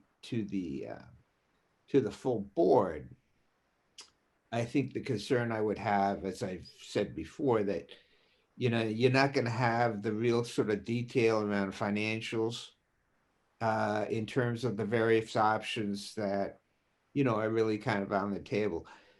So I don't know what to say about that, and maybe I'm mistaken, but I've always thought that a broad range of options and plenty of information is really necessary for the board and frankly for the community to make a decision. A little concerned that the result of this meeting might prevent that. Well, Herb, we usually don't discuss public comment, but I just do want to clarify a couple things with you is we are honing in on an option on 3 different aspects of solutions. And then, we're advising Patrick, we're just another lens for Patrick, and he may or may not accept our thoughts, and given his expertise and greater depth is, we may be missing something that he is understanding and may or may not align with what we've been discussing as well. Yeah, sure. I understand that, Kevin. You said that before. And Patrick may choose to go a different route. I'm just concerned that because you guys narrowed it down to one option,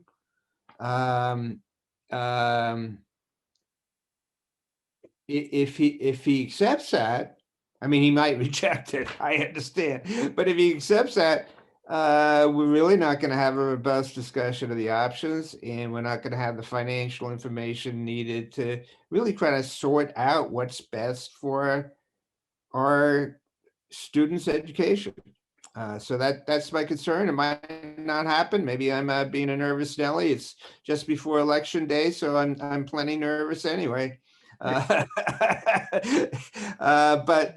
that's my comment. We'll see what happens. Okay, thank you. Okay.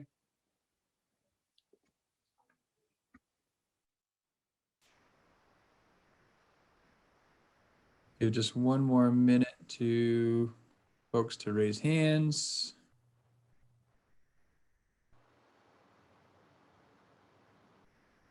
All right, we're down to 3. 3, we're in it for the long haul tonight. Wow. Herb, and I don't see any other hands up. Okay, so I guess the next item is if somebody cares to make a motion to adjourn.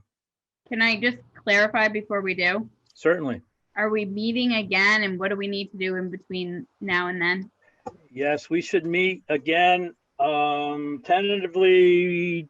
Thank you for bringing that up. I tend to forget about it. Tentatively December 5th, 5 to 6:30.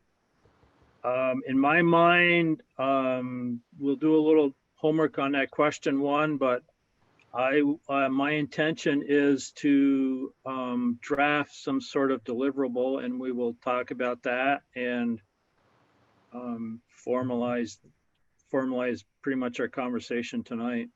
And can I just check process and timeline a little bit? I just want to clarify, I think it's the 7th. I think that was a misprint on the agenda. December Okay. 7th is the Monday before we leave that. Having it closed. What it's worth, that my understanding is I'm expected to provide my recommendation and all the supporting details to the board that week. Like maybe the next day. Can we do it Which the I week think, before? again, I feel like I've, Then maybe we should meet on Saturday the 5th. Just kidding.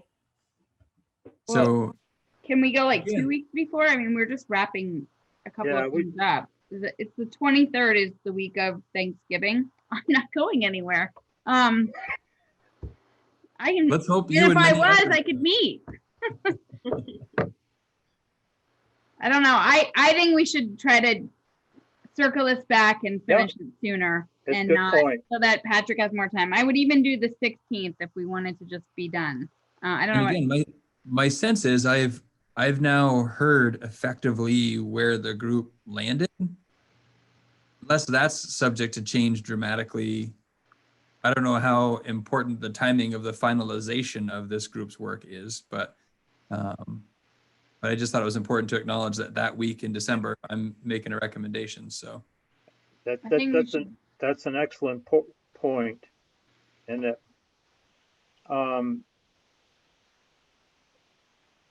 yeah, so 16th or 23rd is fine with me if it's Patrick.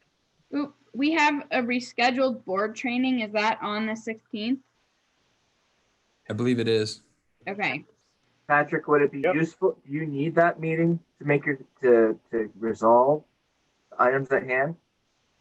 I think we should be done.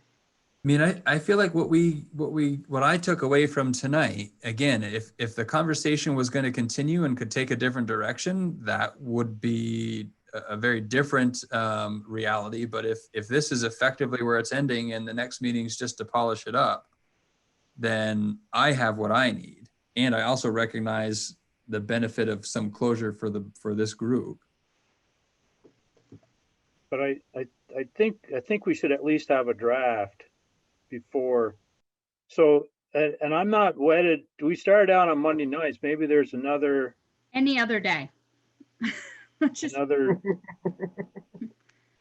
like the 17th is fine. We could do the next day after our board retreat and no. Okay. I would prefer the 18th personally. Now, Patrick's got a busy schedule, so. Yeah. He's meeting with select boards too. Yeah, his schedule is slightly more tight than mine is. I'm available. I'm in the Here. 2 to 3 nights a week range for a little while, but fortunately the 18th is open right now. Let's do that. Is that agreeable with everybody? Yes. 18th at 5? I think I'm supposed to be at puppy training class, but I'm okay getting out of that. I don't think it's gonna be way too long. I hope. Kevin, when you're writing, I don't know what's allowed, but in the process of drafting, I'm totally comfortable to participate. Okay. I think, Patrick, we had talked about this before. If it's kind of a working activity, we can share and comment. Well, so what can't happen is like, it can't be a live editing process going on. Like if you put something out, Kevin, and each person individually gave their feedback to you, that's fine. What Okay. can happen is like somebody shouldn't even submit their feedback and reply all, because that could be in violation of open meeting law. Okay. If you drafted something, or really if Sarah drafted something and gave it to you and you distributed it and people gave you feedback directly, that would be okay. That would be an all right process to polish up whatever the final document will be. And then that last meeting could be, here's the version that included all of the feedback. What do we think? Does it look good? And like, it could be a pretty quick thing. In which case, frankly, you don't even need me for that. I think that exercise then I wouldn't have to skip puppy class, I guess, if that's all that was needed. And we could be Who gets a respectful. puppy right now, Patrick, besides everyone. What kind of a puppy? Golden retriever. Oh, wow. Pretty adorable, Why? but I do know now why God made puppies adorable, because they're a pain most of the time. It's like a 1-year-old. Cutest beings on the planet. Yeah.